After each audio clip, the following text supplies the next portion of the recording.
Meet the most popular guy in school. Yep, that guy, the one every student knows by name. Girls absolutely feral over him. But here's the thing, he's cold as ice. Not a single person has managed to get past that wall of his. And one day during PE class, where nobody needed to guess who was running the whole show, a ball rolled and landed right near the girls. And that's the moment Linora decided she was going to show the boys exactly what she was made of with her best kick. Unfortunately, she kicked it so hard that her shoe literally launched off her foot. It nailed him directly in the head. His first words, cold and direct, "Did she do that on purpose?" She shot back immediately, "No, she didn't. It was an accident, obviously." But then Namgunwoo just looks down, picks up the shoe, and says he wants to confirm something. And he steps right up into her personal space. The other girls nearby, hearts absolutely losing it. Meanwhile, Nara's internal monologue is going haywire. Wait, did he just sniff her? She's standing there completely frozen, trying to process what just happened. Then Gunwoo steps back, covering his face. And she's left standing there in total shock, thinking, no way. She washes thoroughly every single day. This guy has to be out of his mind. But before you jump to conclusions, what Gunwoo was actually checking for was something else entirely. A curse mark right there on her neck, and it looks like a fox spirit has everything to do with it. The moment Gunwoo walks away, the girls swarm Linora instantly, demanding to know how long the two of them have been dating.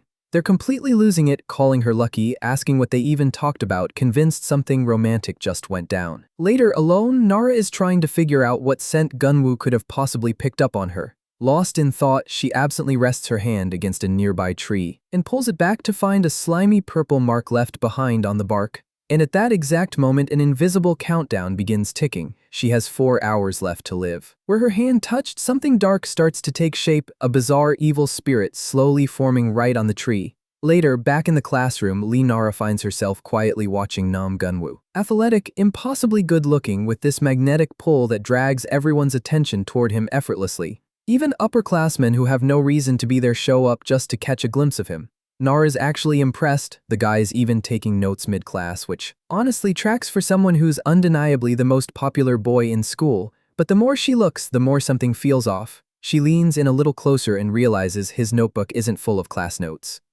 It's full of things like random questions and declarations, including the fact that he really likes sausages. Nara's verdict? This guy is genuinely strange. And then she discovers another layer of weird. He talks to himself, like full-on internal debates out loud about what to have for lunch. By the time class wraps up, Nam Gunwoo is already on his feet, walking straight toward her. He tells her he's finally figured out what that scent on her is. Nara, already annoyed, asks why he's so fixated on this. He tells her flat out, the scent is the same as a fox's. And the mark on her neck, that's the sign of a fox's curse. Then time seems to lurch forward and the countdown to Nara's death slams down to 5 seconds, the final ticks bleeding into each other. Her mind flashes to her mother's voice, always saying curses were nonsense. Rattled, she drops the trash bag in her hands and insists out loud curses don't exist in this world. The count hits 3. Gunwoo grabs her hand and asks, dead serious, if she really doesn't know what that mark means. She doesn't even get a chance to answer, because the wall next to them explodes. 2 seconds left and a truck comes barreling directly at her, engine roaring. Behind the wheel, the driver's face is wearing something that isn't human, an evil spirit clear as day.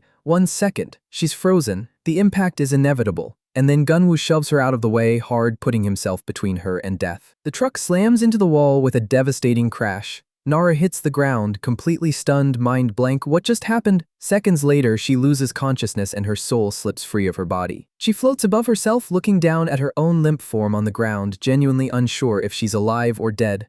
And while Nara's spirit drifts in that eerie in-between space, Gunwoo is down there trying everything to wake her physical body up, slapping her face repeatedly, shouting at her to open her eyes. Nothing works, and right at that moment, the evil spirit that had been riding the truck driver peels away and begins to manifest. It drifts toward Nara's soul and speaks. It has waited 17 long years for this exact moment. Now that the hunter's descendant has finally turned 17, the fox spirit has come to collect her soul. The evil spirit begins wrapping itself around Linora's soul, and she screams for help as she's dragged into the dark.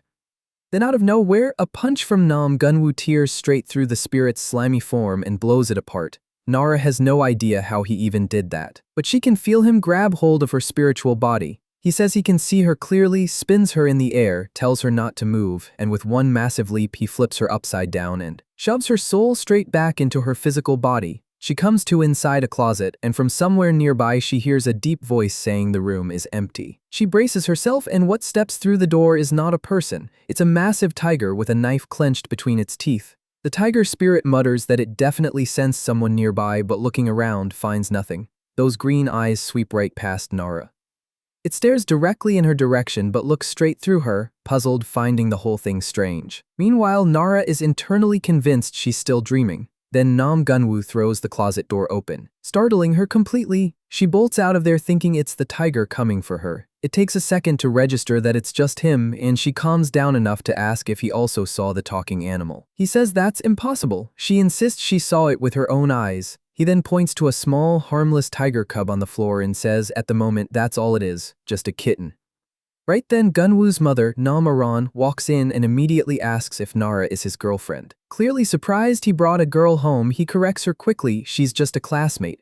Nara pieces it together, the deep voice she heard earlier belonged to his mother. Not a talking tiger, and she can't help but be struck by how stunning the woman is. Aran's eyes, however, go straight to the curse mark on Nara's neck the moment she spots it. After Nara introduces herself, Gunwoo tries to send her home, but his mother stops him cold. She insists the girl stays for dinner, and moments later the brothers show up too. Nam Gi-hun, 27, and Nam Hondo, 18. Nara recognizes Hondo immediately. He's a popular senior from her own school, an aspiring actor. And standing this close to him, she realizes she had no idea just how good-looking he actually was. She keeps watching him, thinking that with a face like that, stardom was basically inevitable. Then their mother, Nam Aran, calls everyone to the table. Dinner is served. The moment they all sit down, Linora can tell something is off. Gunwoo's mother hasn't stopped staring at her since they sat down. Nam Hondo, the middle brother, won't touch his food, just sits there glaring at the table like it personally offended him. Gunwoo himself isn't saying a word, and to top it all off, the family cat is also sitting at the dinner table, eating. Every instinct she has is screaming one thing: she wants to go home. The only person at that table who seems remotely normal is the eldest, Nam Gi-hun, who smiles warmly and tells Nara to make herself comfortable and have some food. That's when Nara spots it, a small white feather sitting on Gi-hun's shoulder. She stands up to pick it off. The moment her hand gets close, every single person at that table locks eyes on her with the strangest expression. And Gunwoo yells at her to stop, right now. Too late, her fingers touch the feather and a massive white wing tears straight out of Gi-hun's back. He screams in shock and starts to float. He's actually floating. Linora stares and asks wide-eyed if he's some kind of angel. That hope lasts about 2 seconds because in the very next instant, Gi-hun transforms into a chicken and drops straight onto the chair. Gunwoo, visibly irritated, says dinner was a complete disaster. He doesn't want to know what happened. He wants to know how she managed to undo his brother's transformation. That's when his mother steps in with the answer. Nara is the descendant of a hunter. The revelation hits all three brothers like a truck. And in that stunned silence, the cat pipes up and asks if it can drop the act now, and right before Nara's eyes transforms into a little girl. The mother immediately scolds her, pointing out that her tiger tail is still very much showing. That sets off a whole argument about garlic of all things, and Hondo finally snaps. He's done. He's sick and tired of garlic showing up in every single meal, pancakes, cakes, everything. And the taste, he says, is absolutely horrible. A genuine act of terrorism against his palate. His mother does not take this well. Her aura turns sinister and she spits directly on her son's forehead. Hondo, who is apparently a serious neat freak, completely panics. In his disgust and desperation, he transforms into a giant pig, and the moment he's in pig form, his entire personality flips. He starts inhaling everything on the table, declaring it's all delicious, licking every plate clean in seconds flat. Linora can barely process it. This is the same cool, enviable, popular boy that everyone at school looks up to. He's a pig. The whole dinner descends into total family chaos. Hondo is screaming at his mother for spitting on him. Gi-hun is complaining that they never should have invited a stranger, and the little girl is arguing with Gunwoo for making her pretend to be a cat. The mother's patience runs out completely. She screams for all of them to shut up and transforms into an enormous tiger in a fit of pure rage. What's left of the dinner table doesn't survive. And in that moment, Nara finally realizes that the tiger she saw earlier in the room was completely real. Her instincts kick in and she pulls out her phone and snaps a photo of the whole scene. The entire family, mid-transformation and in full beast mode, screams at her in unison to delete it immediately. Terrified, Nara asks if the tiger is going to eat her. The mother, calming herself down, says it's all a big misunderstanding and then begins to tell the legend of Dangun. She explains that in the original story, a bear and a tiger entered a cave to become human, but only the bear succeeded. What the legend leaves out, she says, is that there were other animals in that cave too. Her family descends from those very beasts, the ones who failed. Gunwoo is getting increasingly nervous, asking why his mother is sharing their family's deepest secret with some random classmate. Ignoring the whole argument entirely, Nara turns to Gunwoo and asks the one question that's been burning in her mind: is he not human either? The moment that question lands, a slow, dangerous smile spreads across Gunwoo's face. All the rest of the family watches in complete shock. The chicken mutters that this is embarrassing. The pig insists they're obviously human because animals can't talk. Gunwoo finally gives her his answer. He says he's human. But his mother cuts in immediately with a sinister edge in her voice. She says it's all a matter of perspective. Whether they are beasts or whether Nara is a hunter, from where she stands, their meeting could be seen as a great burden. And then she places a hand on Nara's shoulder and lets that statement hang in the air like a threat. Then she continues, but if their meeting is seen as one between two humans, then it could just as easily be called fate. She asks the girl which of the two she thinks it will be. At that moment, the mother undoes her transformation completely and points to the fox curse mark on the girl's body. She pulls out a piece of paper with a red design on it and explains that the girl cheated death, she survived the curse. And because of that, her tomorrow is going to look nothing like her today. The mother presses the paper into her hand and tells her to stick it on her door when she needs it. That pattern will connect them. Then she says it's getting late and that Nara should head home. The girl takes the charm and walks out of the family's house, turning it over in her hands, genuinely wondering how a simple piece of paper is supposed to connect two people. But then a strange, uneasy energy creeps over her. She decides right then and there she wants no part of any of this. On pure impulse, she hurls the protective charm onto the ground and runs. Back at the house, Gunwoo's older brother asks if they really should have just let the girl walk away like that. The mother, completely unbothered, tells them not to worry, the child will come back. She says it with absolute certainty, because if she doesn't, the girl will end up dead at the hands of the fox. After running hard for a long time, Nara finally stops, breathless, feeling like she's put enough distance between herself and all of that.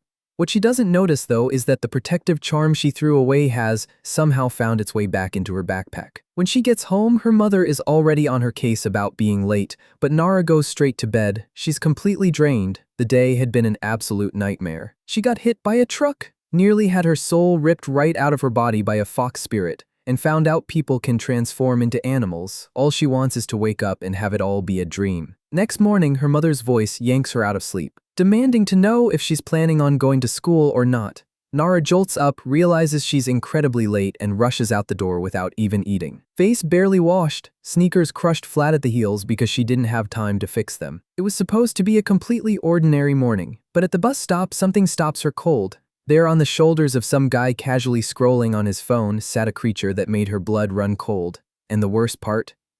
Turned and looked right at her and asked what she was staring at. Nara panics internally. She's seeing a ghost in broad daylight in public, and she's the only one who can see it. She tries to play it off, keeping her eyes down, avoiding the spirit entirely. But the creature leans in and tells her don't look at its human or it'll rip her eyes clean out. And right then it hits her, Nam Aran's exact words, that her tomorrow would be very different. She bolts. Running through the city, she realizes with growing horror that it's everywhere, spirits on every corner, every street. She could see ghosts now, all of them, and it terrified her to the core. By the time she makes it to school after running the whole way, her first thought is whether any of the ghosts followed her. She reaches her classroom door and pushes it open, and her heart just stops. The room was full of spirits, sitting at the desks, standing by the windows, one at the teacher's spot, all of them turning to look at her at once, asking who she was. Her classmate calls her name, Nara, and waves her over to sit down.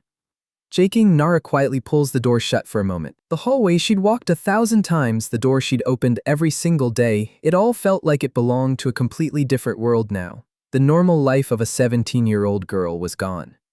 She forces herself to sit through math class, but the spirits start crowding around her, mocking her for not being able to solve the problems, whispering that she'll never make it into college, invading her thoughts. The ghost of a construction worker keeps repeating on loop that he built this school before he died. Others pile on, talking about the accident, her struggles, her grades. More and more of them kept gathering, and they started getting suspicious, asking each other why she was trembling so much. They were beginning to figure it out. She could see them. Nara fought with everything she had to keep up the act, but the tears were already rolling down her face. Then, out of nowhere, Nam Gunwoo stands up from his seat and walks straight over to her desk. He stops right in front of her and just stares. Every single spirit in that room goes dead silent.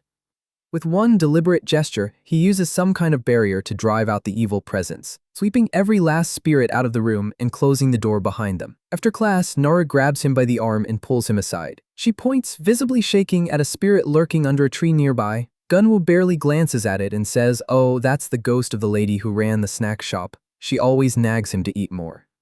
He waves her off and tells her he's eating something healthy today. Then he points out Mr. Kim, the construction worker who died during the school's build, who cannot stop reminding everyone about it. And Mr. Park, who loved watching students study so much that he became the building's guardian spirit after he passed. Gunwoo explains it simply: there's a whole other world layered over the one she can see, and spirits are just like people. Some are decent and some aren't. But the dangerous ones, like the fox that went after her soul, are very real. Then he asks if she still has the talisman his mother gave her, adding that he was honestly surprised his mother handed over something that valuable. Nara goes stiff because she absolutely remembers throwing that piece of paper on the ground.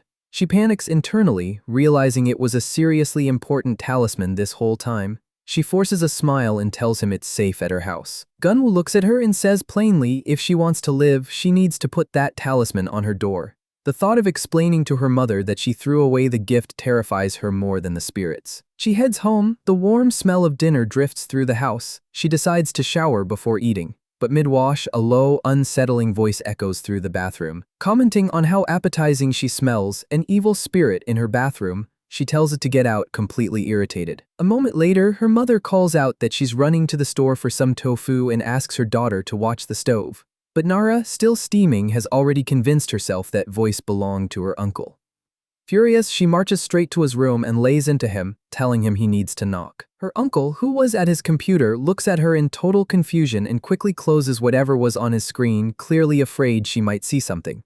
It's only after she storms off, heading back toward the stairs, that the mistake registers. Because on those stairs, something enormous and terrifying was crawling toward her. The creature had been mimicking her uncle's voice this whole time. She spins around and sprints to her room, slamming the door and locking it hard.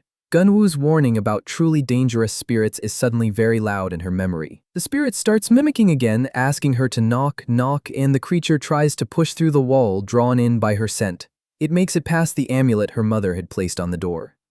But the voodoo necklace she's wearing radiates an energy that stops it from crossing fully into the room. In desperation, she grabs the weights her uncle gave her and arranges them in a cross shape, and the creature actually recoils for a moment. But then she knocks them over, and the monster seizes the opening, wrapping a hand around her neck and begins pulling her soul out of her body. She grabs her backpack and swings it at the creature with everything she has, and to her complete shock, one of the hits sends the monster flying back, repelled by something inside the bag. She reaches in and realizes the talisman she thought she'd thrown away had been in her backpack this entire time.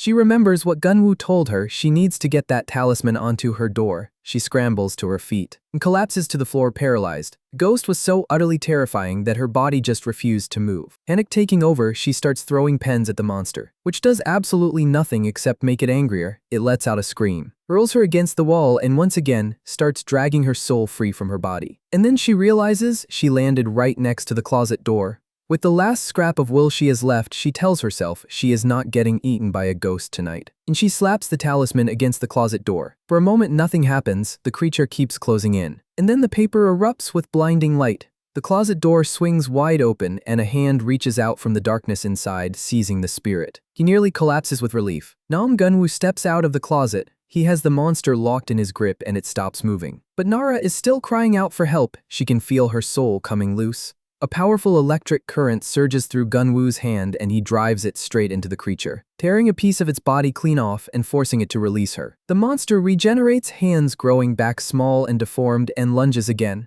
Gunwoo sidesteps it effortlessly and in the middle of the fight casually asks if she did her Korean homework. She screams at him, warning him of an attack coming from behind. He'd already seen it coming. He pivots and fires back with a devastating electric punch that drops the spirit hard onto the ground. Without giving it even a second to recover, he just starts laying into it. Kick after kick. The creature drags itself up, more furious than before, and opens a massive mouth to swallow him whole. Gunwoo charges his hand one more time and delivers the finishing blow. The monster doesn't get back up. It screams as its body breaks apart, and from inside it, small, lost souls begin to drift free. Gunwoo explains those are the souls that the monster devoured. It's called an Iangui. He breaks it down: when a bad ghost devours a soul, it becomes a specter. He then carefully collects the lingering essence of the young Iongui in a glass jar, seals it with a talisman, making sure it can never come back, and with that, the fight is over. He simply turns around, steps back into the closet, and says he's leaving. Nara stares after him and points at the actual front door. But when she looks again, he's already gone.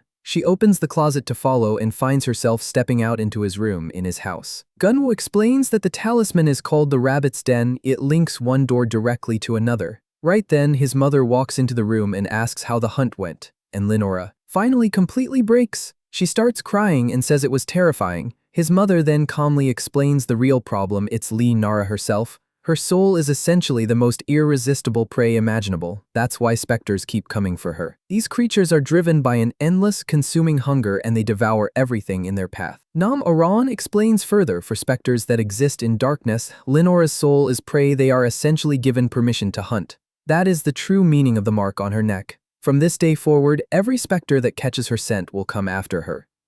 In the moment the fox recovers its strength, it will hunt her too. Nara, completely in shock, asks what she's supposed to do. Mother's answer is blunt and merciless: she is going to die soon. The girl is devastated. She's not going to get to go to college. She hasn't even had a single relationship yet. The weight of it all crashes down on her. Her end is coming, and she just turned 17.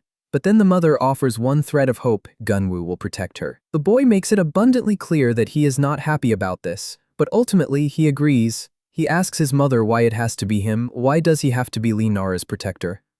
She says it's because of the Rabbit's Den talisman, the one already connecting their two rooms. Seeing how displeased her son is, the woman shifts into tiger form and asks very calmly if he has a problem with her decision.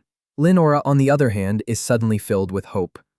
She runs through it. Gunwoo already drove the fox away once and just captured an Iongui tonight. If he keeps protecting her, she can survive this. She starts thanking him profusely, but his mother cuts her off immediately. Nothing in this world comes for free. Lenora tenses up and asks, afraid if the payment is her soul. It's not. In exchange for protection, they want the girl to bring them a relic of Dangun. The mother reveals that Nara's grandmother was a renowned fox hunter, and the source of her power was a thumb ring that once belonged to Dangun himself. That ring is what they're after. Nara is lost. She explains that her grandmother passed away a long time ago and she has never once heard of any ring. Gunwoo's mother assures her that kind of relic always recognizes its true owner. Being what it is, it will find its way back to her hand. She just has to be patient. With no real choice and her life on the line, Lenora accepts the deal. Later, alone in her room, she stares at an old family photo and wonders who was her grandmother really. Her mother always shut down any conversation about her, only ever saying she spent 6 months of every year away from home. Now, Lenora thinks she finally understands why. She was probably out hunting foxes. She turns it over in her mind. Where would a relic like that even be? She gets up to change for bed and stops halfway through. The closet, the connection between her closet and Gunwoo's room, the privacy situation suddenly feels very uncomfortable. The next morning, as she's getting ready for school, Gunwoo walks straight out of her closet without warning. Asking to see her Korean homework, he takes her books and walks back out just like that. She yells after him, "Do not walk into her room like that." Meanwhile, over at the family house, his mother was studying the evil spirit they had captured. Then a man named Pung Baek climbs in through the window. The mother scolds him for not using the door. He fires back that she's sounding far too human lately. He reminds her for a beast, entering through the window is the polite thing to do. Pung Baek gets serious and warns her that time is running out. If she truly wants to become human, she needs to work harder at purifying the world and capture more evil spirits. Before Dangun descends, they need to have accumulated enough good deeds, or they will spend the rest of their existence as beasts. Back in her room, Lenora suddenly starts hearing a deafening blast of guitar coming from inside the closet. She yanks the door open and comes face to face with Gunwoo, lying on his bed in nothing but his underwear, shredding on a guitar without a care in the world. He tells him to stop. It's late and she's trying to sleep. He tells her that's just rock and roll, but eventually caves and puts the guitar down. Lying in the quiet, she thanks him, softly, for everything he did earlier. Gunwoo hears every word but says nothing back. Even through separate rooms, the connection between them made it feel like they were right beside each other. From that day on, the two start walking to school together. It does not go unnoticed. The school gossip machine fires up immediately, Nara and Gunwoo obviously dating. The girls are seething with jealousy and all that negative energy starts drawing something in. An evil spirit watching the whole scene from a distance with real anger building in its eyes. Under the crushing pressure of everyone's stares and whispers, Nara keeps denying it. Over and over. No relationship, nothing going on. She's terrified that the truth would only drag more danger toward her. But the spirit is furious, convinced she's lying, and it starts screaming the word at her over and over. The shriek building into a piercing wail that drains the energy right out of Lee Nara. Gunwoo catches a glimpse of the spirit storming past him with pure hatred on its face, but he can't quite figure out what just happened.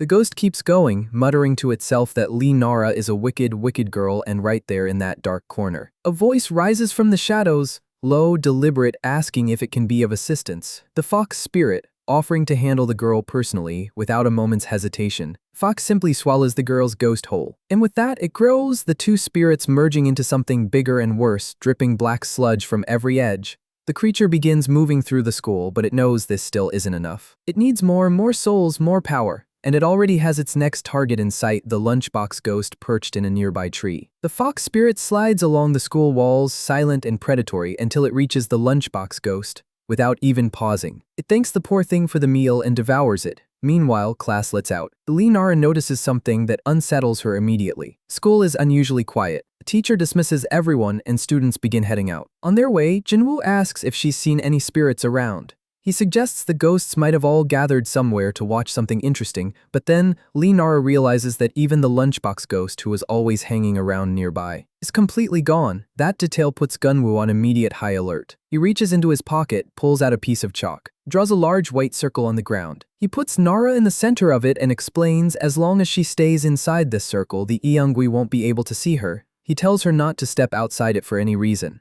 He'll check what's happening and be right back. She asks if it's serious. He doesn't answer, he's already gone. Gunwoo heads into the darker part of the school, moving up the stairs toward the bathroom. The moment he gets close, he feels it, a heavy, oppressive presence. Something powerful is hiding in there. He pushes open one of the stall doors and finds every school ghost crammed inside. All of them shaking? He asks what they're doing in there and they urgently hush him, whispering frantically that a powerful Eungwi is roaming the halls. But before Gunwoo can even process that, the fox spirit erupts from nowhere and devours every single one of them in front of him, swelling into something even larger and more monstrous. Shaken by what he just witnessed, Gunwoo squares up against the creature, and it turns to him and asks one thing: where is Lee Nara? Back in the courtyard, Nara is still standing in her circle, getting more scared by the minute, firing off messages to Gunwoo, asking where he is, begging him to come back. Gunwoo sees every message come in but can't respond. Because the fox is standing right in front of him, the monster says it had been feeling Nara's presence clearly, but then it just vanished. Seeing his ghost friends consumed like that, something ignites in Gunwoo, a deep, raw fury, and a powerful energy starts pouring off of him. The fox accuses him of interfering with her revenge and says she has no interest in the rest of humanity. She offers a deal, tell her where the girl is, and she'll let him walk away with his life. Gunwoo's answer is a fully charged punch straight to the fox's face that sends her skidding. As she gets back up, the voice of Mr. Park, one of the spirits she swallowed, surfaces from inside her and comments that the hit really hurt. The distraction costs Gunwoo. He's a half-second too slow to block as the fox lashes out with one of her 9 tails. It launches him hard into one of the bathroom stalls. The monster boasts that she consumed the spirits too fast. She hasn't even fully digested them yet. Furious, Gunwoo throws himself at her again, driving a relentless barrage of punches straight into her stomach. The hits land with crushing force, so powerful they make her vomit up the spirit of Mr. Park, who thanks Gunwoo and immediately vanishes to safety. The fox, completely unbothered, remarks that old ghosts don't taste very good anyway. Gunwoo reads the situation. This isn't an ordinary evil spirit. Even after consuming that many souls, she hasn't lost her mind. She's in full control. Now properly warmed up, the fox gets serious. Gunwoo declares he isn't stopping until every last spirit inside her is free. He charges both hands with energy. And then out of nowhere, something rises from a toilet bowl. He barely dodges in time and realizes immediately that it was an illusion.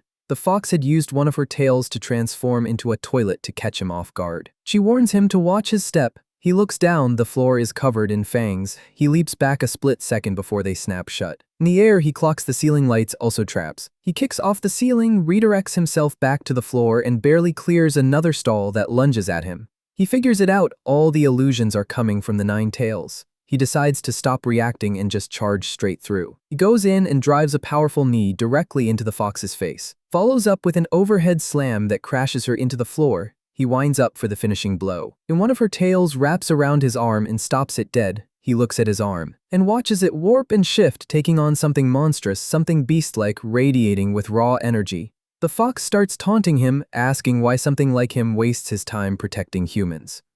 She tells him it doesn't matter how hard he tries, the second humans see what he truly is. A look at him with fear and disgust, she keeps going, telling him that watching him chase human acceptance makes her sick. Gunwoo just looks at her and says it's none of her business. And unlike her, he doesn't live by feeding on people. He wills his arm back to its normal form, charges his fist, and tells her she's about to get the beating of her life. They charge each other with pure hatred in their eyes. Gunwoo connects a punch to the fox's nose so devastating that the shockwave echoes through the entire school. Nara hears it from the courtyard. The sound scares her enough that she actually considers stepping outside the chalk circle to check on him. She stops herself, barely, and goes back to texting, completely unaware that Gunwoo is currently fighting for his life. Then a boy on a bicycle comes out of nowhere and runs straight into her. It's Hondo, the senior. He asks what she's doing just standing there. And when they collide, the bicycle tire rolls directly over the chalk, erasing a section of the protective circle and leaving Nara completely exposed. Instantly, the curse mark on Nara's neck starts to glow. And in that same exact moment, the fox locks onto her location. The evil spirit has found its target. It leaves the bathroom and starts moving. Gunwoo sees it heading for the girl and completely loses it. He knows exactly what's coming and he can't get there in time. Within seconds, the black sludge creature is standing right in front of Nara. Mouth wide open, promising to devour her, she throws her arms up in front of her face. But when the fox goes to bite, it can't reach her. Hondo, the middle brother, has thrown up a magical barrier that absorbs the attack completely. The fox notices the chalk circle still on the ground and realizes it can't cross it, finding the creature repulsive beyond words. Hondo conjures a wave of light magic that shoves the spirit back. He announces that the creature's ugliness will not be allowed to interfere with his own radiance, and he activates an aura that he declares untouchable. Nara watches this unfold and thinks to herself, she didn't know self-complimenting was supposed to be this effective. The fox, confused, demands to know what kind of hunter he is. Then Hondo looks down and notices a few drops of the monster's sludge splattered on his hand. He is absolutely disgusted, and then it gets worse. His hand starts transforming, shifting into the hand of a pig. Horrified by his beastly side showing, he frantically tries to hide it. And then Gunwoo comes sprinting over, telling his brother to protect Nara.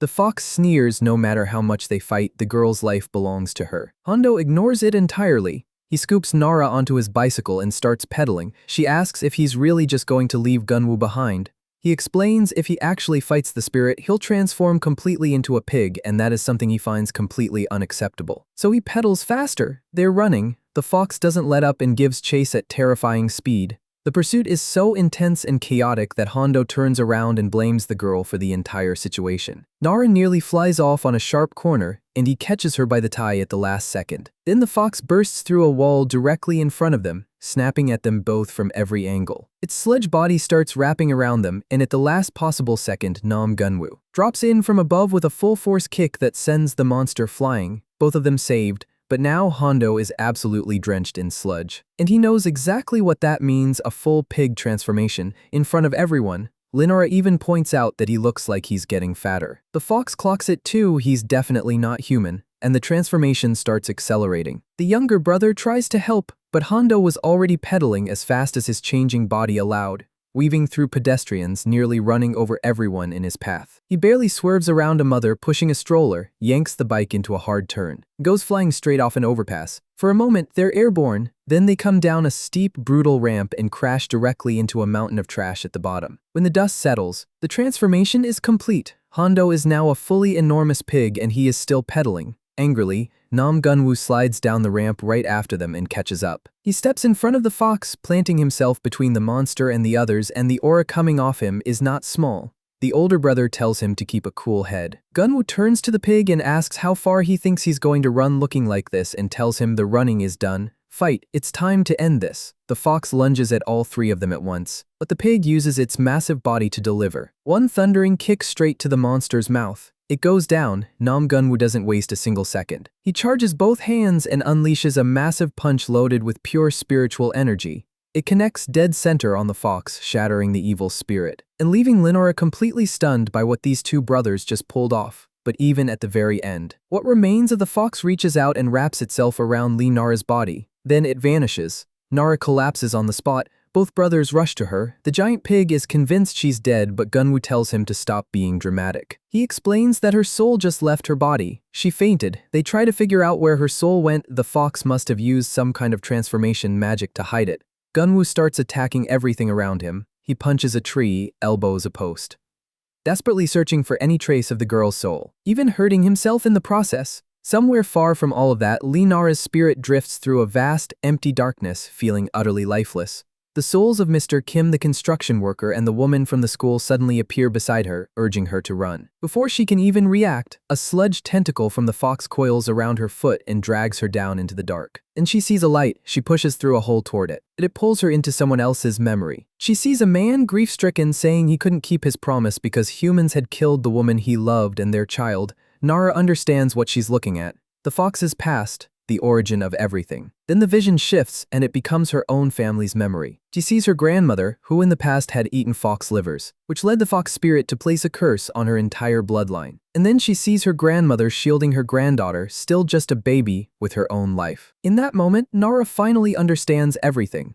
The fox's grief had transformed into the curse she has carried on her neck since the day she was born, and in the background she can still hear her mother's voice, screaming at her grandmother that she couldn't take any of this anymore. The memory shows Linora's mother leaving home, carrying her as a baby. Her grandmother begged her not to go, warning that without removing the curse, the child would die. But her mother was exhausted and furious. She shouted that she was going to raise Linora as a normal person, far away from all of it. This memory, though, it wasn't Linora's, it was the fox's. And then the fox's sludge tentacles wrap around Linora once more. The fox speaks. It says it has been inside her for 17 years, seeing everything. It watched the girl grow up happy, loved, with a full life. And it realized its own child, had it lived, could have had the same. The fox's true grief was never really about Linora. It was for the child it lost, the one who never got the chance to grow up. And then the scene shifts again. Linora, now in spirit form, finds herself inside another memory, watching her grandmother in the past. Desperate, she starts screaming, trying to get her attention, and then something impossible happens. Her grandmother, inside that old memory, hears her granddaughter's voice coming from the future. Linara screams that the fox has swallowed her and begs for help. The grandmother reacts in real time, reaches through the memory and grabs her granddaughter's spirit hand. She tells Linara not to let the darkness take her, fight back. In that moment, the young woman finds it, the ring, the relic of Dangun. The meeting of the two, one from the past and one from the present, tears open a rift in the spiritual space. Because of it, both the fox's spirit and Linora's are exposed. Even with everything she now understands about the fox's pain, Linara asks why it had to be taken out on her, and channeling the relic's energy, he delivers a single blow that destroys the spirit. Immediately, her soul begins getting pulled into the void, but Nam Gunwoo stops it, grabbing her hand and holding her. Spirit anchored right there. When Linara opens her eyes, she sees the school spirits she'd come to know finally free. A last fragment of the fox spirit tries to slip away, but the pig moves fast, capturing it in a sealed capsule with a talisman, locked away for good. The battle is finally done, but Gunwoo still needs to return Linora's soul to her body. He warns her it's going to hurt. There's no gentle way to do this. And then, without any ceremony whatsoever, he shoves her spirit back in. The pain hits like a wall, but immediately after, a brilliant blue light pours from the girl's body. Everyone in the room stops and stares, her eyes open, and in her hand is the relic of Dangun. Her grandmother's ring?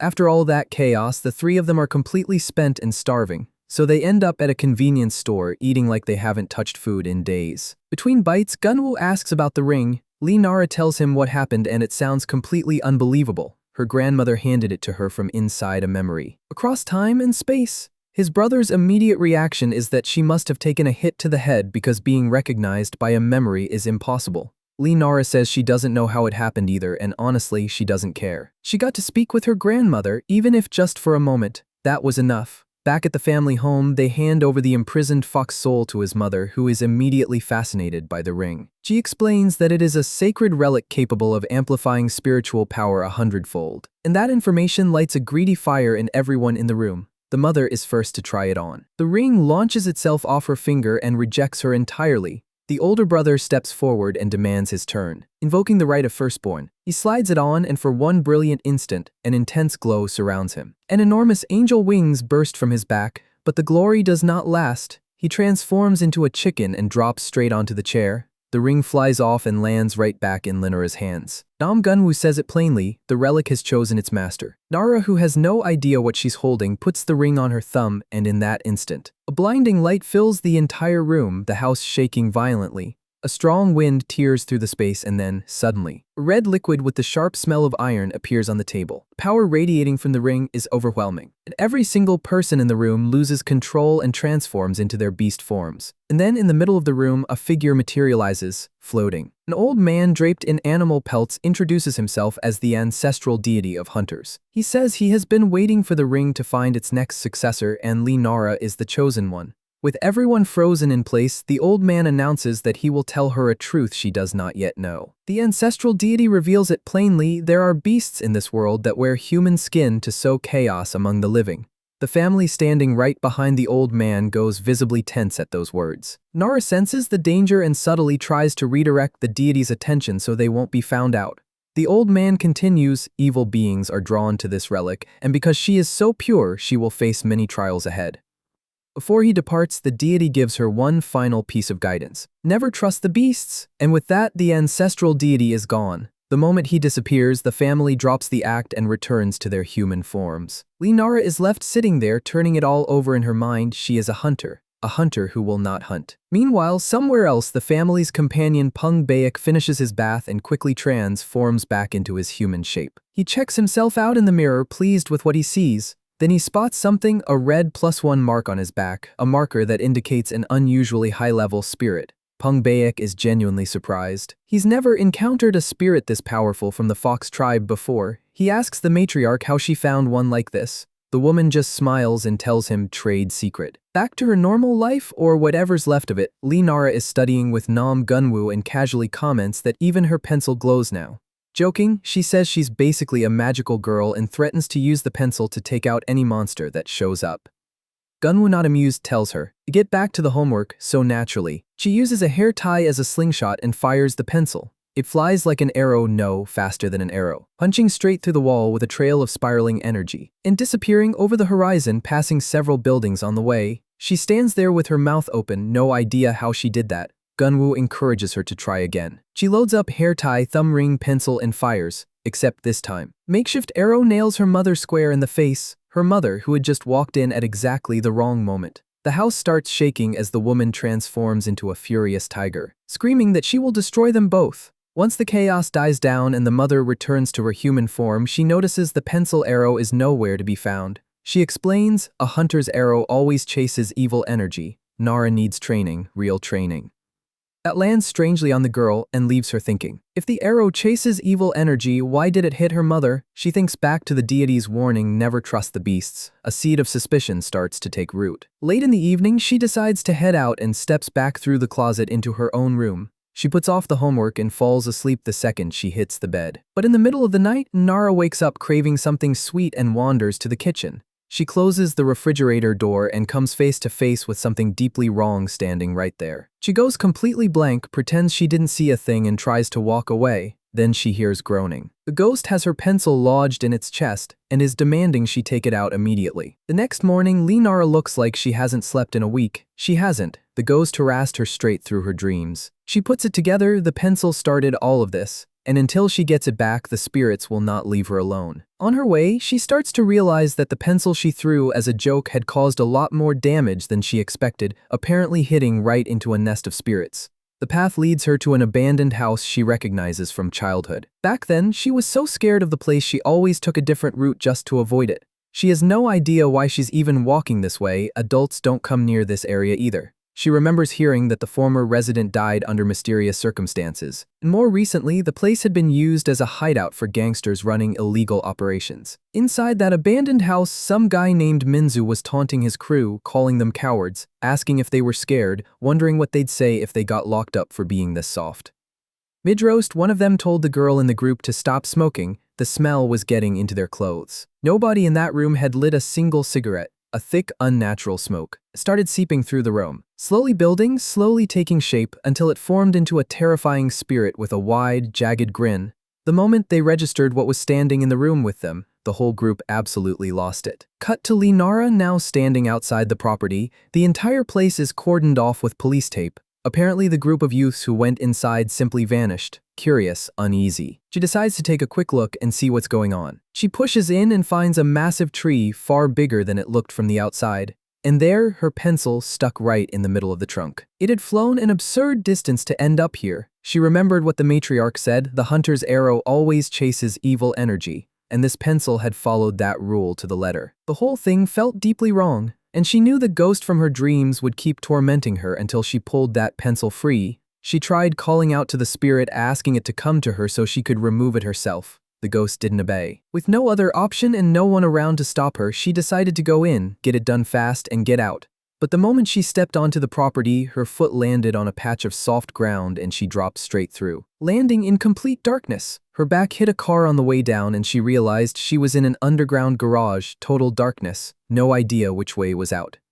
She knew there had to be an exit somewhere. Garages always have one, but the place was massive and she couldn't find a single opening. She swept her phone's light across the walls and started noticing things that made the situation feel worse.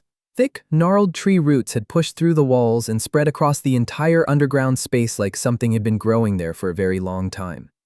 She also spotted candles nearby, proof that someone had been down there recently. Then a noise confirmed her worst fear. She was not alone. She whipped her phone around, and the light landed on the 3 missing delinquents, plus several other people. Every single one of them looked like a zombie, blank expressions, strange, jerky movements. Meanwhile, somewhere else entirely, a man named Nam and Linora's mother were talking. Both of them confused, trying to figure out why Linora's curse hadn't lifted, even after they had captured the fox. The mother kept wondering where the vessel sealing the fox spirit could possibly be. Back in the garage, Linora found the answer. The tree was covered wall to wall in talismans, and surrounding it were several vessels, each one sealed with a trapped spirit inside. One of them, sitting right at the center, appeared to be the vessel holding the fox. Before she could even process what any of it meant, a spirit began floating up behind her and the zombies started closing in. She screamed at them to stay back, but they kept coming. When they lunged at her, she dodged and shoved her phone into her pocket, bracing herself for whatever came next. That was the moment the spirit from her dream finally showed up. Floating in the air, it made her a deal: pull the pencil out of the tree, and it would help her escape. The ghost pointed to a log it had already set up for her to climb. Without even thinking twice, Linara started climbing as fast as she could. But the zombie group caught up, grabbing at her leg, trying to drag her back down. Faces twisted into bizarre expressions. She fought back hard, landing a powerful kick directly into one of their faces, which sent them stumbling back, stunned. She kept climbing, wondering how on earth she ended up in this ridiculous situation over a pencil. Then she saw light above her and reached up with everything she had, pulling herself out of the underground and landing right at the base of the tree. Relieved to be alive with nothing worse than a few scratches, she turned to the pencil lodged in the trunk. Just as she was about to grab it, one of the missing women burst up from the ground and seized her ankle, trying to drag her back into the hole. Linora gripped the trunk and held on, and she noticed the blonde woman's face. She was crying. Desperately, she wrenched herself free, and without understanding what those tears meant, she pulled the pencil out. The moment it came free, black slime began seeping from the tree. The pencil had been piercing a small evil spirit, something that looked like a grotesque insect, and it dissolved into the air almost immediately. For a second, it felt like it was over. And then she made the mistake of relaxing, because a massive foot came crashing out from inside the tree. A giant creature emerged, roaring that it was finally free thanks to her after 70 years of being trapped. The furious monster blamed a man named Pung Baek for imprisoning it and swore revenge. Terrified, Linara stared up at the thing and wondered what kind of creature she had just unleashed. She had a very bad feeling she'd woken something she absolutely should not have. The monster screamed that for decades it had watched its family fall apart from inside that tree, powerless to do anything. Meanwhile, a man in a suit stood nearby, watching the whole scene in complete silence. The creature spotted him and ordered him to come down. It was Pung Baek. He appeared suddenly, his voice cold, saying the seal should never have been broken. The monster ignored the words and charged straight at him, but Pung Baek vanished and reappeared in midair, landing a 2-footed kick that drove the creature into the ground. Pung Baek asked again, calmly, how was the seal broken? While Linara, hiding the pencil behind her back, did her absolute best to look like she had absolutely nothing to do with any of this. He ordered the monster to crawl back into the tree. The ogre, annoyed, got up and threw a full-force punch at Pung Baek's chest, who staggered back slightly but looked more inconvenienced than hurt. The creature then tried to crush him with the back of its hand, and Pung Baek blocked it without even shifting his stance. With a calm air of complete superiority, he said that if the monster went back into the tree right now, he would spare its life. Blow after blow, Pung Baek absorbed every hit without flinching. Realizing brute strength wasn't going to work, the blue monster switched gears and unleashed a powerful blast of fire. Hung Baek blocked the entire thing with a single arm and told it to stop playing around. But just as he was winding up to counter, the ogre made a sudden move, dashing forward and in an instant appeared right beside the girl, scooping her up. Vaulting away in one enormous leap, monster fled with Nara through a dark door, slamming it shut behind them. Moments later, Pung Baek arrived and threw the door open, swearing that this time he was going to rip the creature's arms and legs off. He took a few steps in and noticed a small crab sitting on the floor. He recognized it immediately. He'd walked into a trap. A magical barrier activated and transported him straight to a deserted beach, where a door stood alone in the middle of a heart drawn in the sand with a sign indicating he was in the city of Busan. Pung Baek was furious. He recognized this, a nature deity's trap, the exact same trick that had caught him 70 years ago. Meanwhile, somewhere safe, the ogre turned to the girl and asked if she was hungry. He stared at her and noted she looked exactly like a young woman in an old photograph. He had same face, same clothes. He asked why she had come to that place. She told him the truth, she just wanted to pull a pencil out of the tree. The ogre set her straight, that was no pencil. It was an arrow and it had broken the seal keeping him imprisoned. Then her phone rang and cut through the entire conversation. It was Gunwoo calling. She seized the moment while the ogre was distracted and bolted to answer it, trying to scream for help, but the monster was faster. It snatched the phone right out of her hand and crushed it. He said that now that the house's guardian deity had been freed, this was the safest place for her. She realized with horror that he intended to keep her there, as a prisoner. Right then, the blonde woman from the basement appeared, completely lucid now, and warned Nara not to trust the ogre. She revealed that he was the one who had trapped everyone in the basement, that he wasn't a guardian at all, but a monster that fed on the people living in the house. The ogre denied everything, pointing the finger straight at Pung Baek as the real monster. To silence her, he struck the blonde woman and she collapsed instantly, leaving Nara standing there in shock. And then, the other people who had been trapped in the basement came charging in, yelling at the student to get out through the window. She ran as fast as she could while the ogre casually threw the two men aside, slamming them into the wall. Desperate now, the monster tried to talk her down, insisting those people had been brainwashed and that Pung Baek would catch her the second she stepped outside. She didn't know who to believe. But she remembered Pung Baek asking whether she was the one who freed the creature, and she remembered the matriarch's words that a hunter's arrow always chases evil energy. The pieces were clicking into place. She concluded the man in the overcoat had been telling the truth, and she ran for the exit.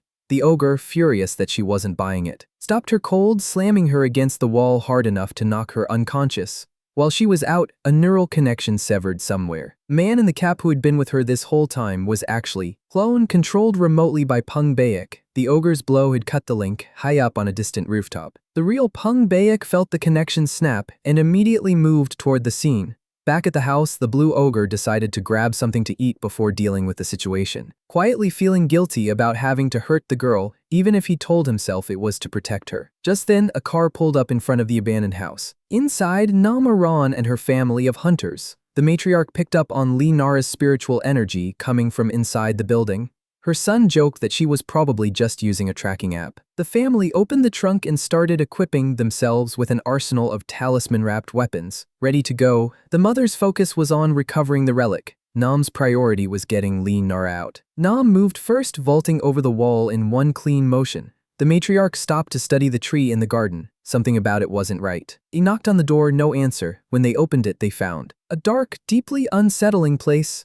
Nam's older brother immediately stopped everyone, warning that there was a rabbit's den trap embedded here. It would activate with spiritual energy and could send them anywhere. He said he could dismantle the ancient pattern in a few minutes. The matriarch's response was to rip the door clean off its hinges. No time for that. The family moved in and started searching for Nara. It didn't take long before Nam made a horrifying discovery. The blonde woman and the other kidnapped people were alive, but embedded directly into the walls of the house. Like they had become part of the structure itself. The whole family went pale at the sight. The mother told her eldest to undo it. He explained that because it was an ancient spell, it would take some time, but he got to work immediately. Meanwhile, Gunwoo couldn't just stand there and started searching for Lee Nara on his own. Ignoring every warning from the family to stay together, he heard something behind a door and figured Nara might be in there. He pushed it open just a crack and spotted a blue ogre with its back turned. And he noticed the monster was using a rabbit's den talisman to steal food directly from a market. A moment later, his siblings appeared and also caught sight of the creature, a dakabe, a type of nature spirit.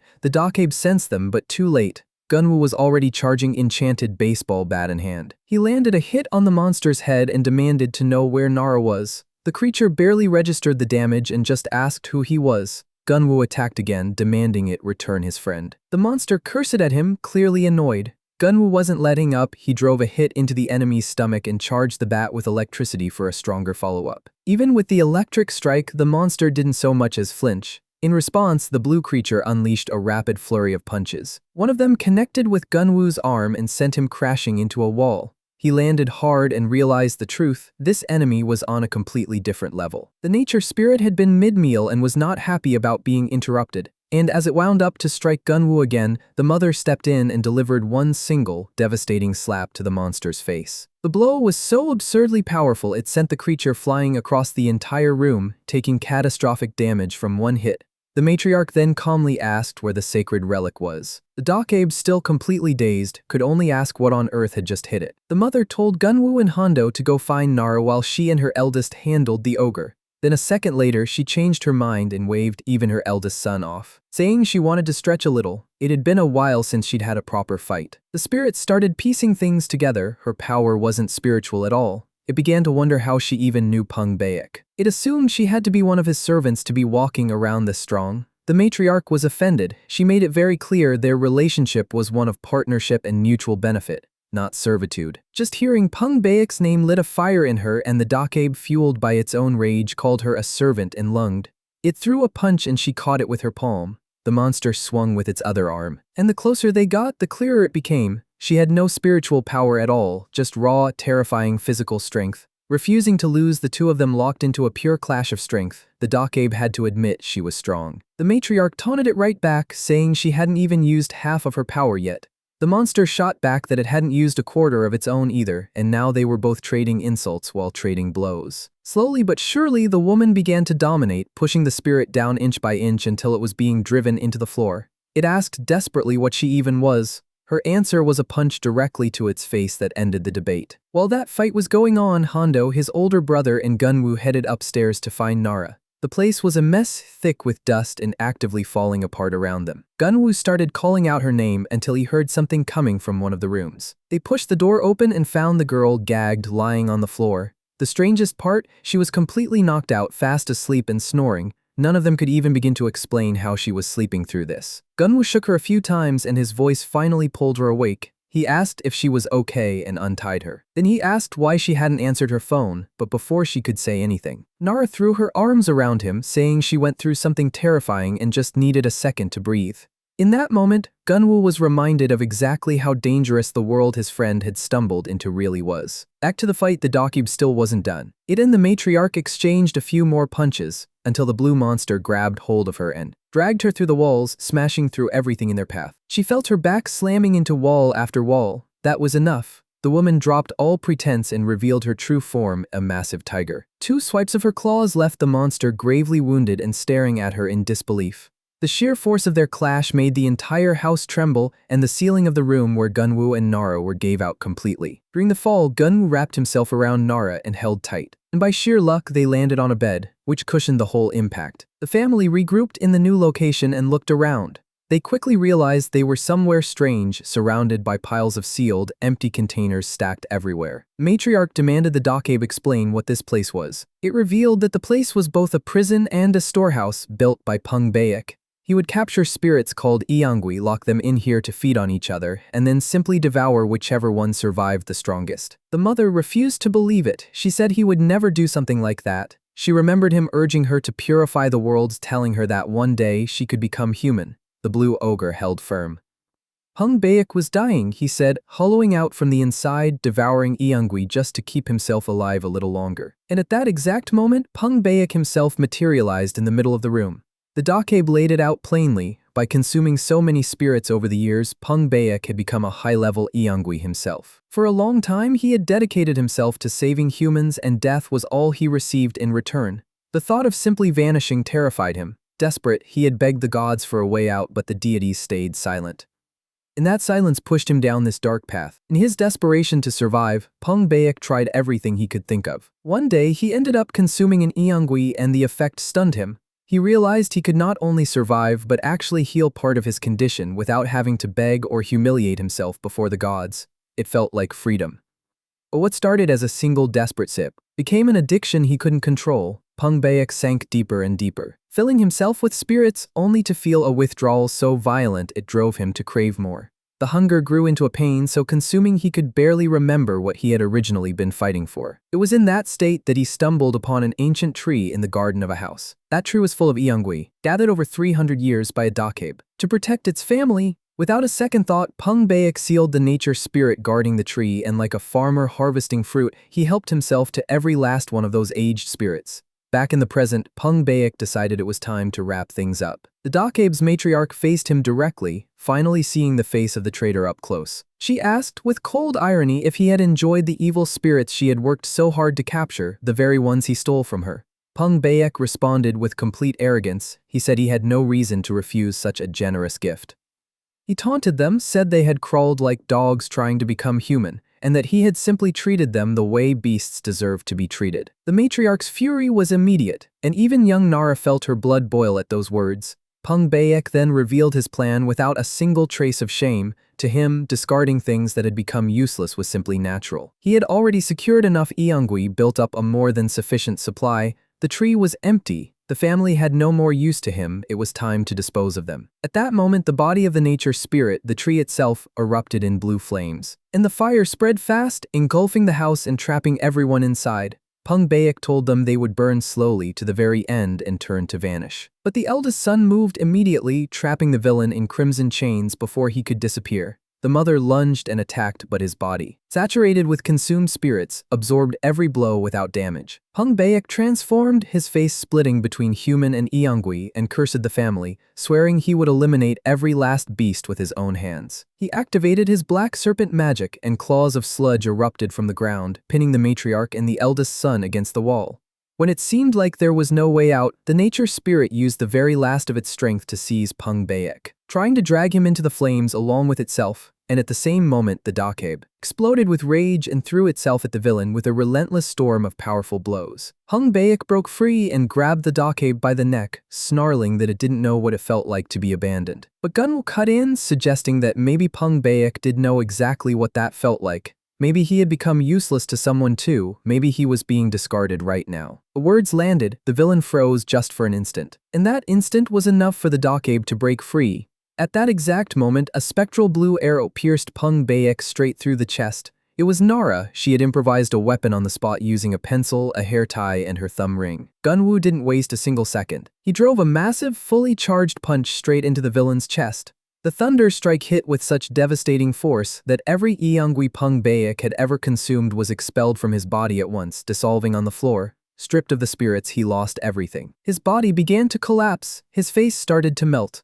In shock, he turned on Nara, accusing her of ruining everything by freeing the Dakeib and firing that arrow. He swore he would never forget her. But the matriarch told him plainly there wouldn't be a next time. As a final move, Peng Baek unleashed a wave of dark energy, bringing the house down completely, and used the chaos and flames to slip away. Now the family had one problem left: getting out of a collapsing building. Hondo spotted a possible escape, a refrigerator sealed with a special talisman. But before anyone could use it, a block of concrete came crashing down and destroyed the passage completely. With their only exit gone, despair started to set in. The other route, the one Peng Baek had used to enter, was already swallowed by fire. It looked like the end. And then, suddenly, the roots of the burning tree began to move on their own, shifting the wreckage and revealing a hidden door beneath it all. And on that door, another rabbit's den talisman. A new way out. The roots spread and pulled the door wide open, pointing the way forward. This was the Dakeib's final act, the spirit that had protected this place for 300 years. Nara realized it was pouring every last drop of its remaining strength into saving them. She begged it to come with them, but the spirit explained quietly that its fate was tied to the tree. The tree had died, and soon it would too. It mourned not being able to protect its home or the family that had lived there. But as a guardian deity, it would carry out its final duty, protecting the house's last guest, Nara herself. With those last words, the spirit began to fade. Nara couldn't accept that it was ending like this. Seeing her hesitate, Nam grabbed her by the arm and pulled her through the door at a run. She looked back one last time, just in time to watch the Dakeib's body dissolve completely. Heartbroken, she reached out and grabbed a photograph from the wall as she went. The spirit had said the family in that house had loved it dearly. It had been trapped there for 70 years, and now Nara regretted every second she had spent being afraid of it, wondering if things might have ended differently if she hadn't hesitated. When they crossed through the door, they came out in Busan, and the whole family pulled each other close, relieved just to be breathing. But something was wrong. Nara and Gunwoo, who had been last in line, weren't with them. The family quickly figured it out. The door must have had a limit on how many people could pass through at once. The two of them had been sent somewhere else. Meanwhile, the pair stepped out into a completely different place. The house that had just been burning and in ruins was completely intact. Garden well kept, windows unbroken. Gunwoo immediately knew something was very wrong. When they turned back to go through the door, they found a little boy standing there with a camera in his hands. Nara's mind went straight to what the Dokabe had said about the family's last descendant. She pieced it together fast. The spirit hadn't opened a door to the exit, it had opened a door to its own past. They were in 1954. The little boy looked up and asked who they were. Nara didn't waste a breath. She went straight to warning him about Pung Baek and his black serpent magic, telling the boy he was the real monster and that his family was in danger. The boy immediately defended him. He said Pung Baek was a kind man who was treating his mother's illness, and asked Nara not to speak badly about him. Gunwoo muttered that nobody was going to believe something like that from a pair of strangers. Nara understood that perfectly. She hadn't believed the Dokabe's story at first either. Now she felt exactly what the spirit must have felt. That helplessness of knowing the truth and being unable to make anyone hear it. She realized that running away or waiting wasn't going to change anything. Even without knowing if it would work, she decided to try, determined to stop flinching away from what needed to be done. Nara channeled the power of her ring and drew a dark energy right out of the boy's chest. The little photographer stared at her, completely bewildered, while Pung Baek, watching from a distance, was visibly stunned to see Nara capture and destroy the evil spirit with her bare hands. She crouched down to the boy's level and told him a lot of things in this world are invisible. He needed to trust her.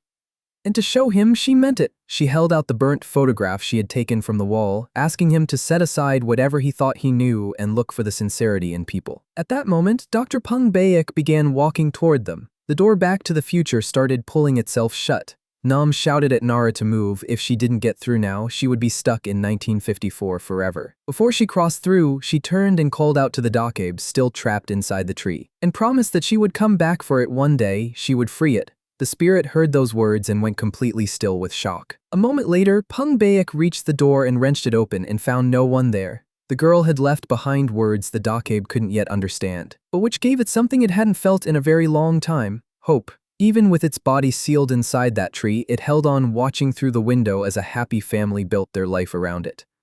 The little boy, Gunho, grew up to become a remarkable photographer, traveling the world and capturing it for his mother, who couldn't leave the house. He would bring her the flowers from the garden and the smiles of strangers, and his mother would tell him she was happy every single day because of him. Gunho grew into someone admirable. But happiness never stays forever. He lost his mother, and not long after, his father too. Alone in the world, the boy became easy prey for Pung Baek. The Dokabe, desperate and watching it all happen, decided to do the only thing it could.